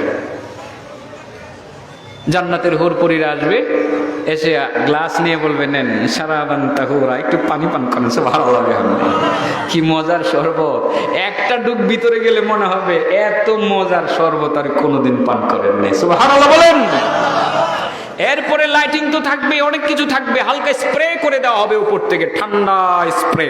আপনারা যারা হজ করতে গিয়েছেন, আরাফা থেকে ফেরার পথে রাস্তার 2 পাশে দেখবেন যে বড় বড় খাম্বা, এই খাম্বা থেকে স্প্রে করা হয়, দেখেছেন অনেকেই, তাই না? হালকা ঠান্ডা লাগে গরমের মধ্যে। হেঁটে হেঁটে আপনি আরাফাত থেকে রওনা দিয়ে আপনি মুজদালিফার উদ্দেশ্যে আসতেছেন, 2 দিক থেকে খাম্বা থেকে আপনার উপরে স্প্রে করা হয়। এর চেয়ে সুন্দর স্প্রে করা হবে। স্প্রে করার পরে এখানে সারাবান তাহুরা সহ ইত্যাদি হবে। প্রত্যেকের চেহারা অনেক সুন্দর হয়ে যাবে। একটা স্টেজ থাকবে, এরকম স্টেজ, চেয়ারগুলো খালি থাকবে। এরই মধ্যে আপনার একদিকে চলে আসবেন হযরত ইসরাফিল এসে মধুর কণ্ঠে সঙ্গীত পরিবেশন করবেন। দুনিয়ার সমস্ত সঙ্গীত ফেল, কির কলরব সব ফেল। ইসরাফিলের সঙ্গীত শুনতেই থাকবে মানুষ। পরে আসবেন দাউদ নবী। কে আসবেন? দাউদ নবীর কণ্ঠটা কেমন মজা, আল্লাহু আকবার। উনি যখন জাবুর তিলাওয়াত করতেন, উনি তিলাওয়াত করলে আকাশে চলন্ত পাখিগুলো উনার তিলাওয়াত শোনার জন্য থেমে যেত। সমুদ্রের ভিতরে অবস্থানরত মাছগুলো পানির উপরে ভেসে উঠতো উনার তিলাওয়াত শোনার জন্য। সুবহানাল্লাহ। জাবুরের তিলাওয়াত, এই তিলাওয়াতও তিনি করবেন। স্টেজের মূলত প্যান্ডেলের স্টেজ কিন্তু এখনো খালি, চেয়ারে কেউ আসে নাই। চেয়ারে কে আসবেন? কে কে কে হঠাৎ করে দেখতে পাবেন আপনি ডান দিক থেকে একজন লোক আসতেছে, আর হুরপুরীরা তো গজল গাবে, নাহনুল খালিদাতু ফালা নাবিদ, এইভাবে গাইতে থাকবে, তারা গাইতেই থাকবে। এরই মধ্যে স্টেজের এই চেয়ারগুলো যেহেতু খালি থাকবে, এটার দিকে অনেকের দৃষ্টি যাবে। ঘটনা কিরে, চেয়ারে কেউ কেন এখনো বসছে না? প্রধান অতিথি আসে নাই, বিশেষ অতিথি এখনো আসে নাই। এরই মধ্যে দেখবেন ডান দিক থেকে একজন লোক হেঁটে হেঁটে আসতেছে। কি সুন্দর তার চেহারা, কি সুন্দর তার চলন ভঙ্গিমা, কি সুন্দর তার বডি ফিজিক্যাল স্ট্রাকচার, এত সুন্দর চেহারা নিয়ে আসতেছে। তখনই ধরে নিতে পারবেন উনি আর কেউ নন, উনি হবেন আমার নবী, আপনার নবী, বিশ্ব নবী মুহাম্মদুর রাসূলুল্লাহ সাল্লাল্লাহু আলাইহি ওয়াসাল্লাম। সোজা স্টেজে, কোথায়? সোজা স্টেজে চলে আসবেন, আমার নবীও তিলাওয়াত করবেন, শুনতে ভালো লাগবে, নবীকে দেখবেন, অনেক মজা লাগবে। এরই মধ্যে আমার আল্লাহ ওই দিক থেকে একটি আওয়াজ শোনাবে, আমার বান্দারা আরো কিছু লাগবে কি? আপনি বলবেন আল্লাহ বাড়ি দিলা, গাড়ি দিলা, সব দিলা, মাবুদ আর কি লাগতো? মাবুদ আরাম দিলা, ফলের বাগান, ফুলের বাগান সব দিলা, বিল্ডিং দিলা, সাংস্কৃতিক অনুষ্ঠান দিলা, শরবত দিলা, হৌর দিলা, গিলমান দিলা, সব দিলা, মাবুদ আর লাগবে কি? আমার আল্লাহ রাব্বুল আলামিন প্রশ্ন করবেন, বান্দা আর দিমুনি। সব জায়গাতে কিছু কিছু বুদ্ধিমান লোক থাকবে, ঠিক না বেঠিক? এই বুড়া মানুষ উনি কইবা, হ্যাঁ দেখি কালীশিরির হযরত কই আছে, তাকাইয়া দেখবে বাম দিকে আছে, ওলামা হযরতদেরকে খোঁজাখুঁজি শুরু করবে। এই দেখি চুনারুঘাট মাদ্রাসার মোতায়েম সাহেব হুজুর কোথায় আছে, দেখি হুজুর ওই জায়গায় বসে আছে। হুজুর গো আরো কিছু বাকি রয়েছে নি? হুজুর কইব, আরে পাগল ভয় না, আসলটাই তো রয়ে গেছে। সুবহানাল্লাহ বলেন। ও আল্লাহর বান্দা, আসলটা রয়ে গেছে, আসল আসল জান্নাতের আসল নিয়ামত এখনো তোমরা উপভোগ করো না। জান্নাতের সর্বশ্রেষ্ঠ আসল নিয়ামত হইল আল্লাহর দিদার। وجوه يومئذ ناظرة إلى ربها ناظرة ووجوه يومئذ باسرة تظن أن يفعل بها فاقرة كلا إذا بلغت التراقي وقيل من راق وظن أنه الفراق والتفت الساق بالساق إلى ربك يومئذ المساق فلا صدق ولا صلى ولكن كذب وتولى ثم ذهب إلى أهله يتمطى أولى لك فأولى ثم أولى لك فأولى أيحسب الإنسان أن يترك سدى ألم يكن نطفة من مني يمنى ثم كان علقة فخلق فسوى فجعل منه الزوجين الذكر والأنثى أليس ذلك بقادر على أن يحيي الموتى। সবটা তিলাওয়াতের দরকার ছিল না, আমি সওয়াবের উদ্দেশ্যে পড়ছি, শুধু একটু পড়লে চলতো।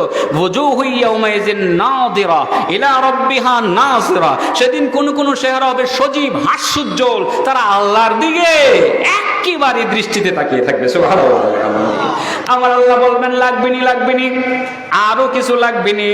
যখন জান্নাতের এই পণ্ডিত, এই জ্ঞানী আল্লাহর বান্দাগুলো যখন আলেমদেরকে জিজ্ঞাসা করে জানতে পারবে আসল নিয়ামত বাকি রয়েছে, তখন তারা এক বাক্যে বলে উঠবে, আল্লাহ আমরা তোমার দিদার চাই, তোমাকে দেখতে চাই।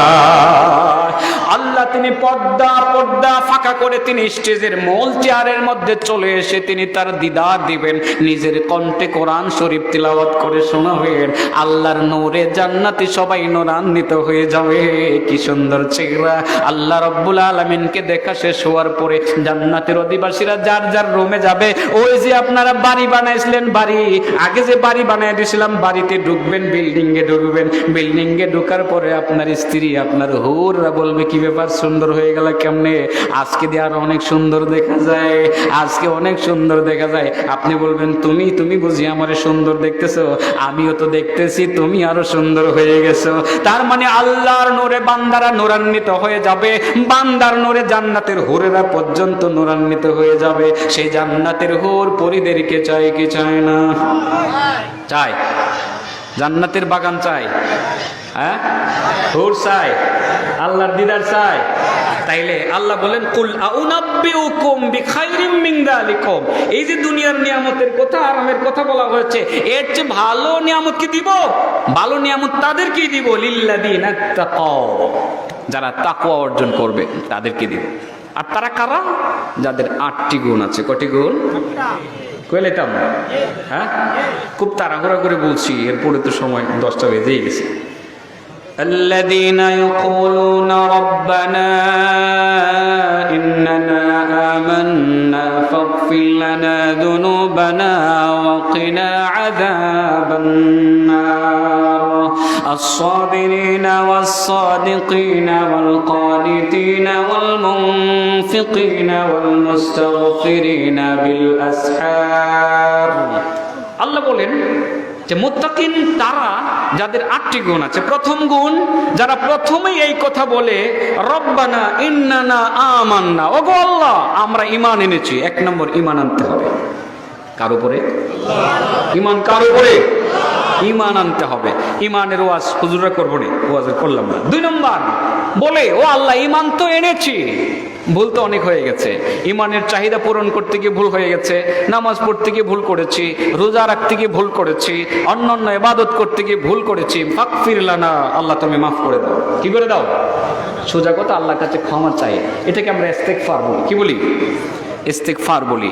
তাহলে 1 নম্বর ঈমান আনতে হবে, 2 নম্বর আল্লাহর কাছে কি চাইতে হবে? ক্ষমা চাইবো। কার কাছে? বলে ক্ষমা চাইবো কার কাছে?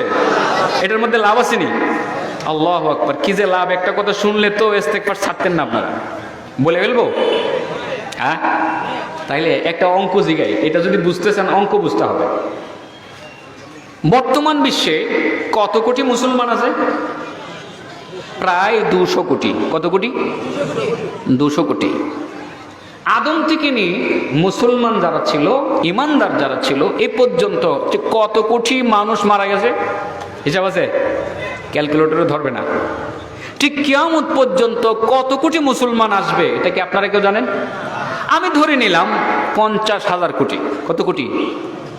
50,000 কোটি ধরে নিলাম, এমনিতেই বললাম বোঝানোর জন্য। আপনি যদি ছোট্ট আমলটা করেন, আপনার আমল নামায় 10 সেকেন্ড না 5 সেকেন্ডের ভিতরে 50,000 কোটি নাকি জমা হবে। এটা কোন আমল? আল্লাহ রাসূল বলেন মানিস্তাগফারা লিল মুমিনিনা ওয়াল মুমিনাত, মানিস্তাগফারা লিল মুমিনিনা ওয়াল মুমিনাত ফাকানাত বিকুল্লি মুমিনিন ওয়া মুমিনাতিন হাসানা। সুবহানাল্লাহ। আল্লাহ নবী বলেন, যে ব্যক্তি মুসলমান মুমিন নরনারীদের জন্য আল্লাহর দরবারে ক্ষমা চাইবে, নিজের জন্য ক্ষমা চাইবে, পৃথিবীর সমস্ত মুমিন মুমিনাতের জন্য যারা ক্ষমা চাইবে, আল্লাহ আমাকে মাফ করো, বাপ দাদাকে মাফ করো, আদম থেকে নিয়ে পর্যন্ত যত মুসলমান মুমিন নরনারী কবরে শুয়ে পড়ছে সবাইরে মাফ করো, পৃথিবীতে যারা আছে তাদেরকে মাফ করো, যারা আসবে তাদেরকে তুমি মাফ করে দিও। 5 থেকে 10 সেকেন্ড আপনি শুধু ক্ষমাটা চাইলেন। আল্লাহ রাসূল বলেন পৃথিবীতে যত মুসলমান মুমিন মুসলমান আছে ছিল, সংখ্যায় তারা যত পরিমাণ মুসলমান ছিল আছে থাকবে, তাদের সংখ্যা পরিমাণ নেকি একজন মুসলমানের এগেইনস্টে একটা করে সমস্ত মুসলমানের সংখ্যা পরিমাণ নেকি তার আমল নামায় নগদ জমা করে দেওয়া হবে। নিজের থেকে বানায় কইছি না হাদিস কইছি? মান ইস্তাগফারা লিল মুমিনিনা ওয়াল মুমিনাত ফাকানাত বিকুল্লি মুমিনিন ওয়া মুমিনাতিন হাসানা। যে ব্যক্তি মুমিন মুমিনাতের জন্য ক্ষমা চাইলো আল্লাহর কাছে, আল্লাহ আমাকে মাফ করো, আমার বাবাকে মাফ করো, আমার দাদাকে মাফ করো, পৃথিবীর সমস্ত মুসলমান নরনারীকে মাফ করো, আদম থেকে যত মুসলমান মুমিন নরনারী কবরবাসী হয়েছে অদ্যবধি পর্যন্ত সবাইকে তুমি মাফ করে দাও। এই ইস্তেগফার করার সাথে সাথে কমপক্ষে 50,000 কোটি নেকি আপনার আমল নামায় নগদে জমা হয়ে যাবে। তাছাড়া আল্লাহ রাব্বুল আলামিন বলেন ফাকুলতু ইস্তাগফিরু রাব্বাকুম ইন্নাহু কানা গাফফারা ইউরসিলিস সামাআ আলাইকুম মিদরারা ওয়া ইউমদিদকুম বিআমওয়ালিন ওয়া বানিন ওয়া ইয়াজআল লাকুম জান্নাতিন ওয়া ইয়াজআল লাকুম আনহারা। আল্লাহ বলেন আমার বান্দারা, আমার বান্দিরা, আমি তো বলে দিলাম তোমাদেরকে ইস্তেগফার করো, আস্তাগফিরুল্লাহ বেশি বেশি পড়ো। ইস্তাগফিরু রাব্বাকুম, তোমরা যদি বেশি বেশি ইস্তেগফার করতে পারো তোমাদের 6টা লাভ হবে। কটা লাভ? লম্বা হয়ে যেতেছে, অসুবিধা আছে? জান্নাতের নিয়ামত জানি কয়টা? 3টা এনে বলছিলাম, অনেক তো আছে। 1 নাম্বার জান্নাতের বাগবাগিচা, 2 নাম্বার আজওয়াজুম মুতাহহারা, হুরেরা, 3 নাম্বার রিদওয়ানুম মিনাল্লাহ, আল্লাহর সন্তুষ্টি তথা আল্লাহর দিদার। এগুলো পাওয়ার জন্য আপনাকে কয়টা গুণ অর্জন করতে হবে? এই 8টা পুরোটাই বলতাম, পুরোটাই বলি। 1 নাম্বার ঈমান আনতে হবে, বলতে হবে আল্লাহ রব্বানা ইন্নানা আমান্না, মাবুদ ঈমান এনেছি। 2 নাম্বার বলতে হবে ফাগফির লানা যুনুবানা, আল্লাহ আমাদের গুনাহ মাফ করো। এটাকে ইস্তেগফার বলি, ঠিক আছে না? কি বলি? ইস্তেগফার বলি। এই ইস্তেগফারের 6টা লাভ, এটাও আমার মনে হয় যে আজকে আপনারা এটা শুনলেও আমলটা মনে হয় আর ছাড়বেন না, ইস্তেগফার পড়বেন তো সবাই। কি লাভ একটু বুঝে নিন। ফাকুলতু ইস্তাগফিরু রাব্বাকুম ইন্নাহু কানা গাফফারা। ও আমার বান্দা বান্দিরা, আমি তো বলছি তোমরা ইস্তেগফার করো তোমাদের রবের কাছে, আল্লাহর কাছে, রবের কাছে তোমরা ক্ষমা চাও। যদি তোমরা রবের কাছে ক্ষমা চাইতে পারো তোমাদের 6টা লাভ হবে। এর মধ্যে এমন একটা লাভ আছে, এই লাভের জন্য আপনি কত জায়গায় যে দৌড়েন, আর দৌড়তে হবে না ইনশাআল্লাহ। কোটি কোটি টাকা খরচ করে এই লাভের জন্য আজকে এখান থেকে সলিউশন নিয়ে যাবেন, এমন একটা চিকিৎসা করে দিয়ে যাবো, ভিজিট লাগবে না। এই 6টার মধ্যে একটা পাবে। তোমরা ইস্তেগফার করো, 6টা লাভ হবে। প্রথম লাভ ইন্নাহু কানা গাফফারা, আল্লাহ তিনি গাফফার। প্রথম লাভ হলো আস্তাগফিরুল্লাহ পড়ো, আমি মাফ করে দেব। ক্ষমা চাইলে আল্লাহ মাফ করে দেয়, ক্ষমা তো আমরা চাই না। এই জন্য দেখবেন আরবিয়ানরা কথায় কথায় আস্তাগফিরুল্লাহ আল আযীম, কথায় কথায় বলে আস্তাগফিরুল্লাহ আল আযীম। এটা আমরা বেশি বেশি বলবো, মুখের লফজ বানায় ফেলবো, বলতে করি আমরা সকালে বিকালে রাত্রে দিনে, হার হামেশা অন্যায় করতেছি আমরা। এই জন্য জবানে এটা চালু রাখবো, আস্তাগফিরুল্লাহ আল আযীম। আল্লাহর কাছে আমরা, মহান আল্লাহর কাছে আমরা ক্ষমা চাচ্ছি, আল্লাহ তুমি ক্ষমা করে দাও। এই ইস্তেগফারের 6টা লাভের 1 নম্বর লাভ হলো আল্লাহ রাব্বুল আলামিন গাফফারা, তিনি মাফ করে দিবেন, তিনি গাফফার। 2 নম্বর ইউরসিলিস সামাআ আলাইকুম মিদরারা। ও আমার বান্দারা ইস্তেগফার পড়ো, আমি তো বললাম তোমাদের জমিনগুলো ফেটে চৌচির হয়ে গেছে অনাবৃষ্টির কারণে। জমিনে ফসল হইতেছে না, গাছের চারাগুলো মনে হয় আগুন দিয়ে পোড়াইয়া দেওয়া হয়েছে। বৃষ্টির জন্য হাহাকার করতেছো, বৃষ্টি নাই, বৃষ্টি নাই। ফসলের ধান নষ্ট হইতেছে, বাগানের ফলগুলো নষ্ট হইতেছে বৃষ্টি না থাকার কারণে, অনাবৃষ্টির কারণে। ও আমার বান্দারা, কিছু করা লাগবে না, সবাই মিলে তোমরা পড়তে থাকো আস্তাগফিরুল্লাহ, আস্তাগফিরুল্লাহ। বেশি বেশি ইস্তিগফারের আমল করো, আমি আল্লাহ আসমান থেকে তোমাদেরকে ভারী বৃষ্টি দিয়া তোমাদের জমিনগুলোকে তাজা করে দেব। ইউরসিলিস সামাআ আলাইকুম মিদরারা। তাহলে বৃষ্টির দোয়া জানি কি? আস্তাগফিরুল্লাহ। বৃষ্টির দোয়া কি? পড়বো তো ইনশাআল্লাহ। এই আয়াত থেকে বলতেছি, কিন্তু আমি বাইরে যাইতেছি না। 3 নম্বর ওয়ায়ুমদিদকুম বিআমওয়ালিন ওয়া বানিন। আমার বান্দারা আস্তাগফিরুল্লাহ পড়ো। সম্পদ নিয়ে সমস্যায় আছো, ব্যবসায় বরকত হইতেছে না, দোকানের মধ্যে তাবিজ টানায় রাখছো। কত কত দোকানে গেলে দেখা যায় শানকি, বুঝেননি শানকি, হামকি খায় যে মাটির পেয়ালা, আপনাদের সিলেটে কি কয়? এই যে মাটির পেয়ালা, আগে যে ভাত খাইতাম মাটির তৈরি, শানকি বলি আমরা। এই শানকি, মাটির শানকির মধ্যে অনেকে লেখা রাখে 102, 509, 790 উর্দুতে লিখে রাখে, 592 লিখে রাখে, দোকানের মধ্যে টানায় রাখে। কেরে কৌমুখ কবিরাজি দিয়েছে ব্যবসাতে সমস্যা, আল্লাহ যাতে ব্যবসাত বরকত দেয়, ঠিক না বেঠিক? অনেকে তাবিজ লিখা দোকানের এক জায়গার মধ্যে তাবিজটা লেমিনেটিং করে টানায় রাখে, রাখে কি রাখে না? আল্লাহ বলেন ব্যবসায় বরকত হইতেছে না, খালি লস হইতেছে, লস হইতেছে। কোনো পীর বাবার কাছে যাইতে হবে না, শানকির মধ্যে তাবিজ বানাইয়া লটকায় রাখতে হবে না, তাবিজ বানাইয়া লেমিনেটিং করে দোকানে টানাইয়া রাখতে হবে না। দোকানে ঢুকো, বিসমিল্লাহ বলে ব্যবসা শুরু করো। কতক্ষণ পরে পরে তুমি পড়তে থাকো আস্তাগফিরুল্লাহ, আস্তাগফিরুল্লাহ, আস্তাগফিরুল্লাহল আযীম। বেশি বেশি আস্তাগফিরুল্লাহ পড়ো, বেশি বেশি আস্তাগফিরুল্লাহ পড়ো, তোমার ব্যবসার মধ্যে আমি আল্লাহ বরকত দিয়ে দিব। সুবহানাল্লাহ বলেন। ব্যবসার বরকত হওয়ার চিকিৎসাটা কি? এগুলি কোরআন থেকে তো বলতেছি নাকি, বাইরে থেকে না তো তিলাওয়াত করতেছি না? ফাকুলতু আস্তাগফিরু রাব্বাকুম ইন্নাহু কানা গাফফারা ইউরসিলিস সামাআ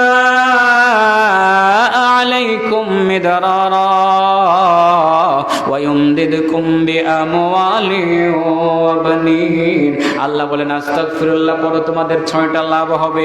প্রথম লাভ, তোমাদের জিন্দেগির গুনাহগুলো মাফ করে দেওয়া হবে, কারণ আল্লাহ তিনি গফফার। 2 নম্বরে তিনি বৃষ্টির ব্যবস্থা করে দিবেন, আকাশ থেকে ভারী বৃষ্টি নাজিল করবেন, জমিনগুলো নষ্ট হয়ে গেছে, চৌচির হয়ে গেছে, তাজা হয়ে যাবে, সজীব হয়ে যাবে, জিন্দা হয়ে যাবে। 3 নম্বরে আল্লাহ বলেন ইস্তেগফার করো, তোমাদের মাল দৌলত দিয়ে আমি তোমাদেরকে সাহায্য সহযোগিতা করব।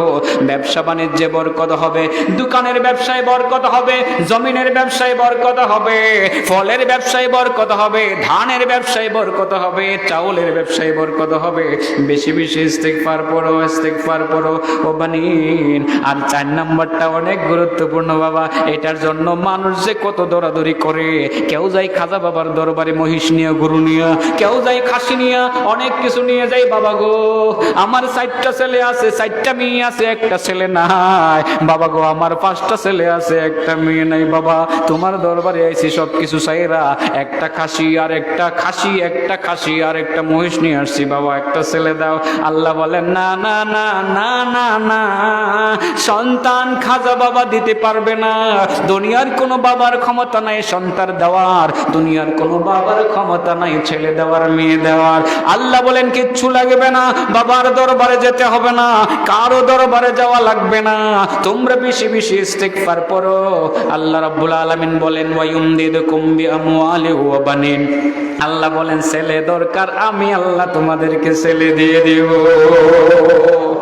ছেলে মেয়ে হওয়ার, সন্তানাদি হওয়ার দোয়া কি? কোত্থেকে কইছি?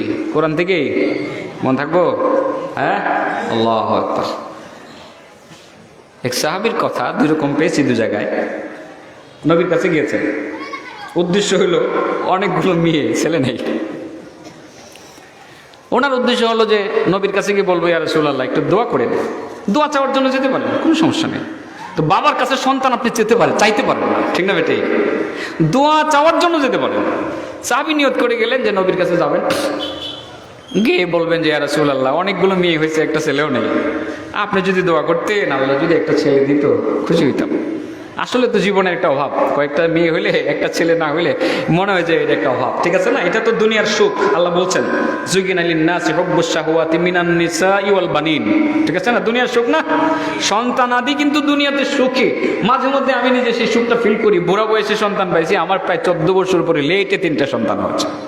তো মাঝে মধ্যে যখন ঘরে শুয়ে থাকি, বাচ্চাদেরকে নিয়ে, বাচ্চাটা যখন পড়ে, আমি বাবা তুমি পড়ো তো পড়ে আউযু বিল্লাহি মিনাশ শাইতানির রাজিম যখন পড়ে, মনে হয় যে এই দুনিয়ার মধ্যে আমি সবচেয়ে বেশি সুখী। আসলে সত্যি ছোট্ট বাচ্চাটা এ শুদ্ধ করে পড়তে পারে না, বয়স 2 বছর সামথিং, সে পড়তে পারে আউযু বিল্লাহ বিসমিল্লাহটা পড়তে পারে। আর আপনি সূরা নাস শুরু করে মালিক ইয়াউমিদ্দিন থেকে, মালিকিন নাস থেকে শুরু করে, কুল আউযু বিরাব্বিন নাস থেকে শুরু করতে পারে না, মালিকিন নাস থেকে শুরু করে আর কি। তখন মনে হয় যে আসলে সত্যিই সুখী। আপনি যদি দেখেন যে আপনার ছেলেটা ভালো কিছু করতে আছে, আপনি নিজেকে সুখী মানে অনুভব করবেন। কেন? যে দুনিয়াতে কিছু করলাম না, ছেলে মেয়েগুলো ভালো হয়েছে, ঠিক না বেটি? ছেলে মেয়েগুলো ভালো হয়েছে, একটু সুখ অনুভব করবেন। তো ছেলে মেয়েদেরকে ভালো করার চেষ্টা করবেন। তো সবাই কিন্তু চায় যে 4টা 5টা মেয়ে হয়েছে, একটা ছেলে যদি হইতো, অথবা 5টা 6টা ছেলে হয়েছে, একটা মেয়ে যদি হইতো। চাই কি চায় না? সাহাবী ঠিকই চিন্তা করলেন যে নবীর কাছে যাব, বলবো ইয়া রাসূলুল্লাহ আমার জন্য একটু দোয়া করেন, আল্লাহ যাতে আমাকে একটা ছেলে দিন। মুসলিম শরীফের হাদিস, আমি মনে হয় একটু 7 জন বা 10 জনের কথা পেয়েছি। যাই হোক, একটু এটা কেউ যদি পারেন আমাকে সংশোধন করে দেবেন। হয়তো 2টার একটা তো সত্য হবেই সংখ্যাটা। প্রিয় নবী রাসূল করিম সাল্লাল্লাহু আলাইহি সাল্লামের দরবারে গেলেন যে ছেলে বিষয়ে দোয়া চাইবেন। গিয়ে শোনেন আল্লাহর নবী পড়তেছেন কোরআনের আয়াত, فقلت استغفروا ربكم إنه كان غفارا يرسل السماء عليكم مدرارا ويمددكم بأموال وبنين ويجعل لكم جنات ويجعل لكم أنهارا। আল্লাহ বলেন আমি তো বলে দিয়েছি তোমাদেরকে ইস্তেগফার পড়ো, ক্ষমা চাও, লাভ হবে তোমাদের 6টা। 1 নাম্বার লাভ হলো তোমাদের আমি আল্লাহ ক্ষমা করে দিব। 2 নাম্বার লাভ আমি তোমাদেরকে বৃষ্টি দিব। 3 নাম্বার লাভ তোমাদেরকে মাল দিয়া সাহায্য করব। 4 নাম্বার লাভ তোমাদেরকে ছেলে সন্তান দিব। আল্লাহ নবীর সাহাবী যখন শুনলেন ইস্তেগফার পড়লে সন্তান হবে, ছেলে হবে, আর নবীর কাছে দোয়া চাইলেন না, সোজা বাড়িতে চলে গেলেন। এখান থেকেই শুরু করলেন আস্তাগফিরুল্লাহ আস্তাগফিরুল্লাহ আস্তাগফিরুল্লাহ আস্তাগফিরুল্লাহ পড়তে পড়তে করে চলে গেলেন। খাওয়ার পরে, খাওয়ার আগে আস্তাগফিরুল্লাহ শুধু পড়তেই থাকেন। এই যে ইস্তেগফার শুরু হয়ে গেল, এই দিনেই তিনি রাত্রে স্ত্রীর কাছে গেলে আল্লাহর মেহেরবানিতে এই রাত্রে স্ত্রীর পেটের মধ্যে একটা ছেলে গেল। গেছে মাত্র ছেলে, কয়টা যে গেছে আর যে কি হয়েছিল কইতাম একটু, তো ফাঁকে একটু জিকির করেন আপনারা। লা ইলাহা ইল্লাল্লাহ লা ইলাহা ইল্লাল্লাহ লা ইলাহা ইল্লাল্লাহ লা ইলাহা ইল্লাল্লাহ লা ইলাহা ইল্লাল্লাহ লা ইলাহা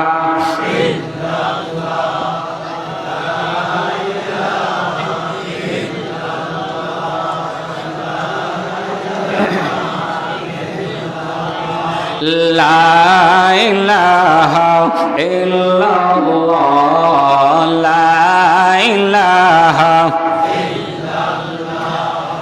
লা ইলাহা ইল্লাল্লাহ লা ইলাহা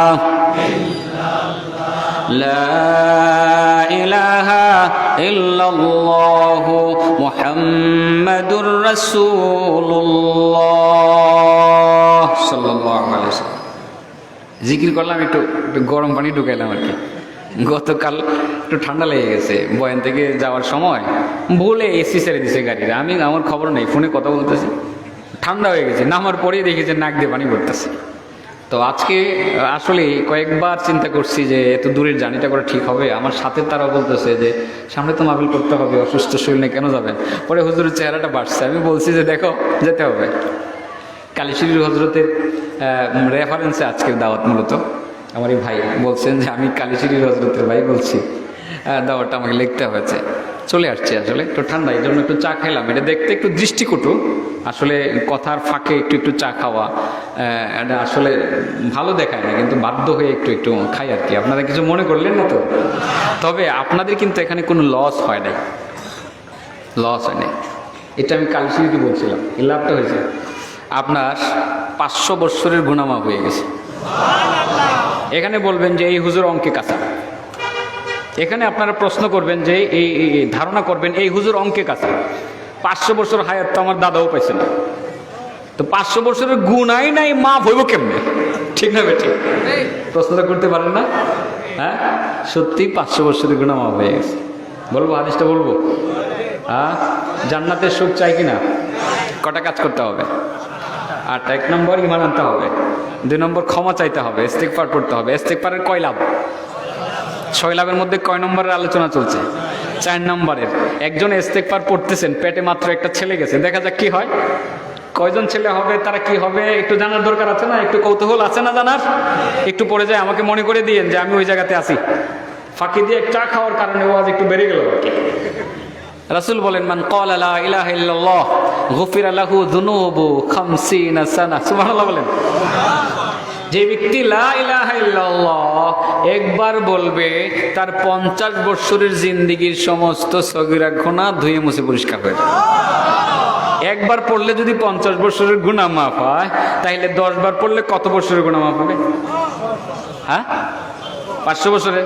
প্রশ্ন তো এখানেই, 500 বছরের মাফ কিভাবে হবে? আমার বয়সে তো 500 হয় না, আমার দাদার বয়সে 500 হয় না, তাহলে বোঝা গেল 20 বার পড়লে 1000 বছরের গুনাহ মাফ হবে। কিভাবে মাফ হবে? এই অঙ্কটা কি জানার দরকার আছে না? আমার নবী কি অঙ্ক জানতো না? আল্লাহু আকবার। দুনিয়ার কোন স্কুলের টিচারের কাছ থেকে আমার নবী অঙ্ক শিখেন নাই। আমার নবী অঙ্ক শিখছেন কার কাছ থেকে? আমার নবীর অঙ্কে কোনো ভুল নাই, ঠিক না? হ্যাঁ, কোত্থেকে শিখছেন? হ্যাঁ, হাওয়ার উপরে কোনো অঙ্ক করতেন না। আল্লাহ ওহির মাধ্যমে অঙ্ক শিখাইলে সে অঙ্কটাই তিনি বলতেন না। ওয়ান নাজমি ইযা হাওয়া মা দাল্লা সাহিবুকুম ওয়া মা গাওয়া ওয়া মা ইয়ানতিকু আনিল হাওয়া ইন হুয়া ইল্লা ওয়াহয়ুন ইউহা। আমার নবী হাওয়ার উপরে কিছুই বলতেন না, ওহির মাধ্যমে আল্লাহ যা বলে দিতেন তাই তিনি বলতেন, ঠিক না বেটি?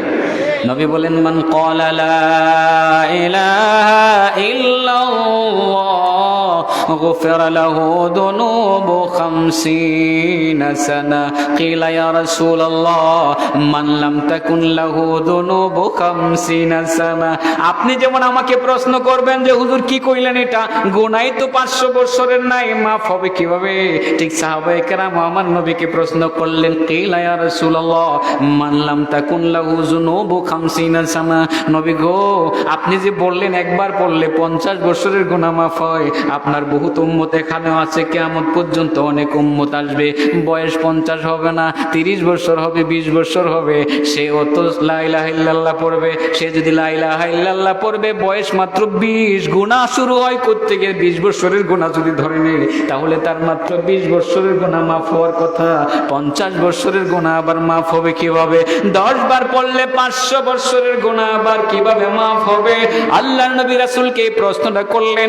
আল্লাহ রাসূল সাল্লাল্লাহু আলাইহি সাল্লাম বলেন, তোমার প্রশ্ন ঠিক আছে, তুমি প্রশ্ন ঠিকই করেছো, আমি উত্তর ঠিকই দিব, অঙ্কটা তোমার সামনে তুলে ধরবো। ও আমার সাহাবীরা, তোমরা জেনে রাখো, তোমাদের কেউ যদি লা ইলাহা ইল্লাল্লাহ পড়ে, তার 50 বছরের গুনাহ একবার পড়লে মাফ হবে। আর যদি সে 10 বার পড়ে 500 বছরের গুনাহ মাফ হবে, ঠিকই আছে। তার যদি 50 বছরের গুনাহ থাকে, তার 50 বছরের গুনাহই মাফ হবে। আরো 450 বছরের গুনাহ থাকে, সুম্মা লিওয়ালিদাই, সুবহানাল্লাহ বলেন। তারপরে তার মায়ের গুনাহ মাফ হবে, তার বাবার গুনাহ মাফ হবে। আরো যদি সেই কালিমা পড়ে লা ইলাহা ইল্লাল্লাহ, দাদার গুনাহ মাফ হবে, দাদির গুনাহ মাফ হবে, ভাইয়ের গুনাহ মাফ হবে, বোনের গুনাহ মাফ হবে। আরো যদি সেই কালিমা পড়ে আশপাশের আত্মীয় স্বজনের গুনাহ মাফ হবে। আরো যদি সেই কালিমা পড়ে এলাকার মুসলমানের গুনাহ মাফ হবে। আরো যদি কালিমা পড়ে পুরো দেশের মুসলমানের গুনাহ মাফ হবে। আরো যদি কালিমা পড়ে সুম্মালি আম্মাতিল মুসলিমিন, সারা পৃথিবীর মুসলমানদের গুনাহ মাফ হইতে থাকবে। এই সেই কালিমা, এটা আমাদের দৌলত। যত বেশি সম্ভব তত বেশি কালিমার জিকির করবো তো ইনশাআল্লাহ। করতে গেছিলাম গাইটা ওই শাখা হতে গা সাবজেক্ট মনে আসেনি? হ্যাঁ, আল্লাযীনা ইয়াকুলুনা রাব্বানা ইন্নানা আমান্না ফাগফির লানা যুনুবানা ওয়া কিনা আযাবান নার। الصابرين والصادقين والقانتين والمنفقين والمستغفرين بالأسحار شهد الله أنه لا إله মালাইকাতু ওয়া উলুল ইলমি কাইমান বিল কিসত লা ইলাহা ইল্লা হুয়াল আজিজুল হাকীম। জান্নাতের নিয়ামত গুলোর অন্যতম জান্নাতের বাগ বাগিচা, জান্নাতের নিয়ামত হবে হুরপুরীরা, জান্নাতের সবচেয়ে বড় নিয়ামত হবে আল্লাহর দিদার। যারা এই তিনটা নিয়ামত পাইতে চায় 8টা কাজ করতে হবে। প্রথমত আল্লাহর উপরে ঈমান আনতে হবে, 2 নম্বরে আল্লাহর কাছে ক্ষমা চাইতে হবে, ইস্তিগফার পড়তে হবে। ইস্তিগফারের 6টা লাভ আছে। 4 নম্বর লাভ হইল ছেলে চাইলে ছেলে দিব, মেয়ে চাইলে মেয়ে দিব। হ্যাঁ, মনে আছে? সিরিয়াল মনে আছে? আর প্রথম থেকে বলতে হবে না তো, শেষ করবো তো, কারণ 10:30টার ভিতরে ফিনিশ করে হতে হবে। হ্যাঁ, একটা প্রত্যেকটা মাহফিলের নিয়ম আছে, আর এটা 7 দিনের মাহফিল তো এত রাত্র করা ঠিকও হবে না। আগামীকাল তো আরও লোকজন বেশি হবে, আপনারা আরও শুনবেন। আগামীকাল আরেকজন বক্তা আসবে একদম, আলহামদুলিল্লাহ। গতকাল তার সাথে আমার বয়ান ছিল, ইমরান কাসিমি মুফতি। খুব চমৎকার কোরআন হাদিসের গভীর আলোচনা করে থাকে, আল্লাহর মেহেরবানি। অনেক তাত্ত্বিক আলোচনা, যার মধ্যে দেখবেন কোরআন হাদিস অনেক সুন্দর সাজানো একটা বয়ান আপনাদেরকে প্রেজেন্টেশন হিসেবে দিয়ে যাবে ইনশাল্লাহ। আমি ভাবছিলাম আজকেই বুঝি একসাথে থাকবো, গতকাল একসাথে ছিলাম দুজনে নরসিংদীতে। শুনবেন আপনার অনেক কথা। তো যাই হোক, ওই সাহাবী দোয়া চাইয়া চলে গেলেন, দোয়া চাইলেন না, এই আয়াত শুনে চলে গেলেন, মনে আছেনি? উনি বাড়িতে গিয়ে আস্তাগফিরুল্লাহ আস্তাগফিরুল্লাহ আস্তাগফিরুল্লাহ আস্তাগফিরুল্লাহ। প্রথম রাত্রে আল্লাহ একটা ছেলে দিছে স্ত্রীর পেটে। আইছে না, আইতে সময় লাগবে কয়দিন? 1 বছর তো লাগবে, 9 মাস তো লাগবেই, ঠিক না বেঠিক? 1 বছর লাগবে কাছাকাছি। 1 বছর যাইতে না যাইতে আল্লাহ ছেলে একটা দিয়ে লেছে, সুবহানাল্লাহ। পরে এমন লোভ লাগছে আস্তাগফিরুল্লাহ পড়লে যে তো ছেলে পাওয়া যায়, এটা সারতাম শুরু করছে। পড়তে পড়তে কোনো কোনো জায়গায় আছে তার 10টা ছেলে হয়েছে, 10 বছর। কোনো জায়গায় 7টা আছে। কটা? 7টা। শেষ পর্যন্ত চিন্তা করলো যে 10টা ছেলে হইলে 10 নম্বর ছেলেটা হওয়ার পর এখনকার 5-6 বছর ছেলেরা হাফেজ হতে পারে, ঠিক না বেটি? এর মধ্যে প্রথম দিক থেকে কয়েকজন হাফিজুল কোরআন হয়ে গেছে, সুবহানাল্লাহ বলেন। চিন্তা করলো যে নবীর কাছ থেকে শুনে আসছিলাম কোরআনের আয়াতটা, দোয়াও চাইতে গেছিলাম, দোয়া চাইছিলাম না, আয়াতটা শুনে চলে আসছিলাম, নবীর কাছে নিয়ে হাজির করি, একটু ছেলেগুলোর দেখাই আনি। চলে গেলেন নবীর কাছে, ইয়া রাসূলুল্লাহ ইয়া হাবিবাল্লাহ, ও বহুদিন আগে আসছিলাম আপনার কাছে দোয়া চাইতে, আমার খালি মেয়ে, অনেকগুলো মেয়ে, কোনো ছেলে নাই, আপনার কাছে দোয়া চাইতে আসছিলাম, আপনি একটু দোয়া করতেন ছেলে দেওয়ার জন্য। আমি এসে শুনছিলাম আপনি কোরআনের আয়াত তিলাওয়াত করতেছিলেন। فقلت استغفروا ربكم إنه كان غفارا يرسل السماء عليكم مدرارا ويمددكم بأموال وبنين ويجعل لكم جنات ويجعل لكم أنهارا। ইয়া রাসূলুল্লাহ, এই আয়াতটা যখন শুনছিলাম আপনি বলছিলেন ইস্তিগফারের 6টা লাভ এই আয়াতের মধ্যে বোঝা যায়। এর মধ্যে 4 নম্বর যে লাভটা শুনছিলাম যে আল্লাহ ছেলে দিব, আমি আর দোয়া চাইছিলাম না, এই ইস্তিগফার পড়তে পড়তে বাড়িতে গেলাম, আল্লাহ প্রথম রাত্রে আমার স্ত্রীর পিঠে একটা ছেলে দিল, এরপরে একে একে 10টা ছেলে হয়ে গেল। এই দেখেন কয়েকজন হাফেজ হয়ে গেছে। আমার নবী দোয়া করে দিলেন, পড়বেন তো? আচ্ছা, যাদের ছেলে মেয়ে হয় না এখন ইন্ডিয়া চিকিৎসা করতে যাবেন? 10টার ঠিক। ও এত কইতেছে যা, আচ্ছা ঠিক হইব না, একটা হইব না, দুটো পাইছি দিয়ে দেখেন। আল্লাহু আকবার। ইয়া রাসূলুল্লাহ, আমার এই সন্তানগুলো আল্লাহ দিছে, তাইলে ছেলে মেয়ে না হইলে আপনি কি খাজা বাবার দরবারে মহিষ নিয়ে যাইবেন না ইস্তিগফার করবেন? হ্যাঁ, এটা শিখিয়ে দিয়ে গেলাম।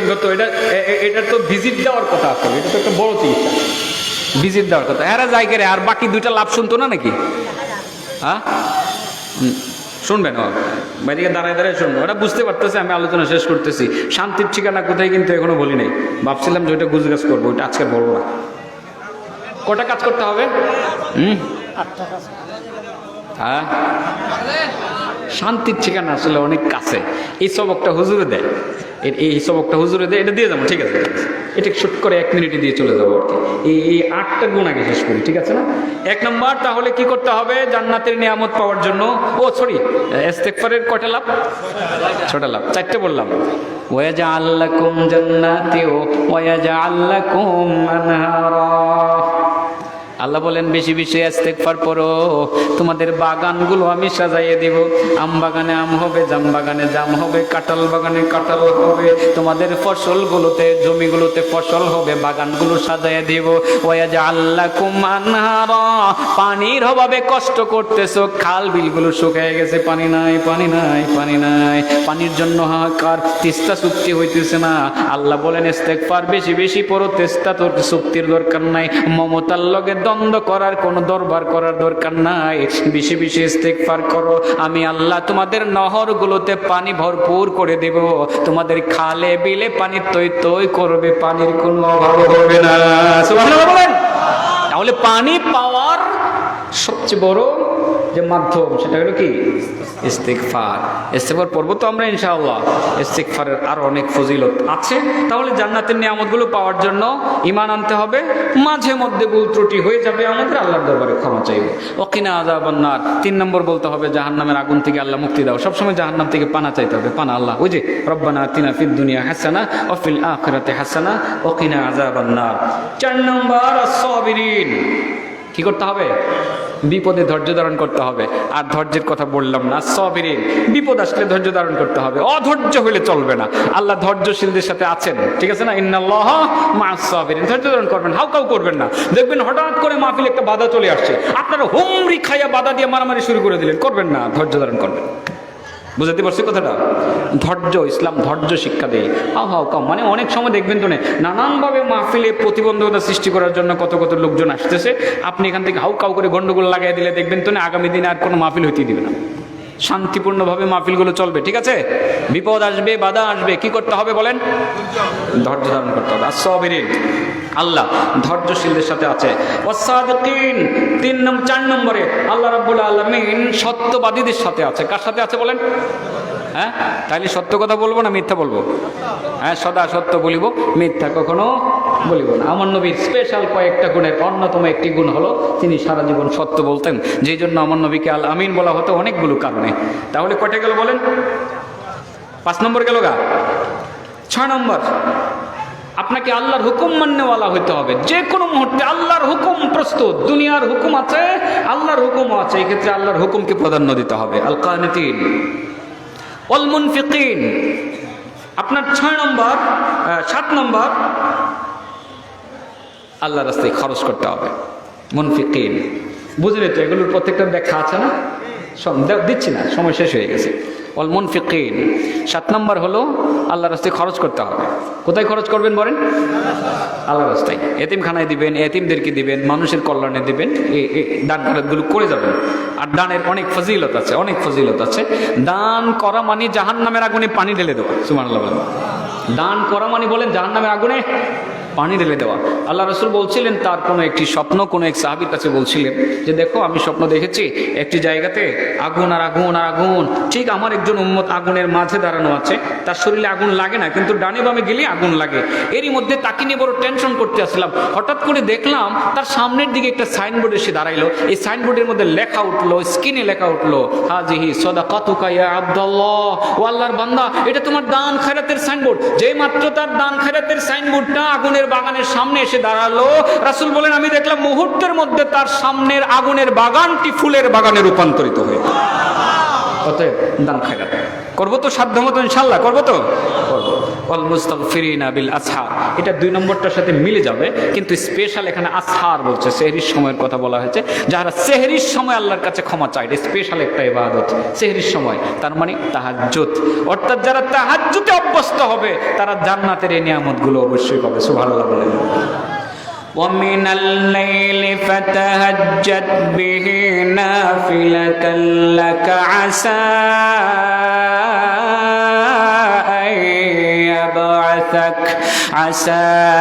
أن يبعثك ربك مقاما محمودا।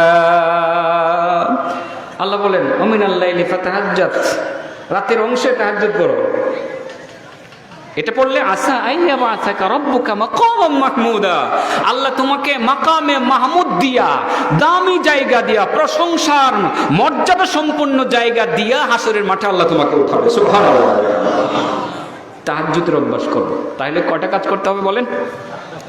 জান্নাতের নিয়ামত পাইতে গেলে ঈমান আনতে হবে, নরমালি আল্লাহর কাছে সবসময় ইস্তেগফার করতে হবে, জাহান্নাম থেকে পানা চাইতে হবে, ধৈর্য ধারণ করতে হবে, সত্যবাদী হওয়া লাগবে এবং আল্লাহর হুকুম মান্যওয়ালা হওয়া লাগবে, আল্লাহর রাস্তায় সাধ্য মতো খরচ করতে হবে এবং সেহরির সময় তাহাজ্জুদের সময় আল্লাহর কাছে বিশেষ প্রার্থনা করতে হবে। করবো তো ইনশাআল্লাহ।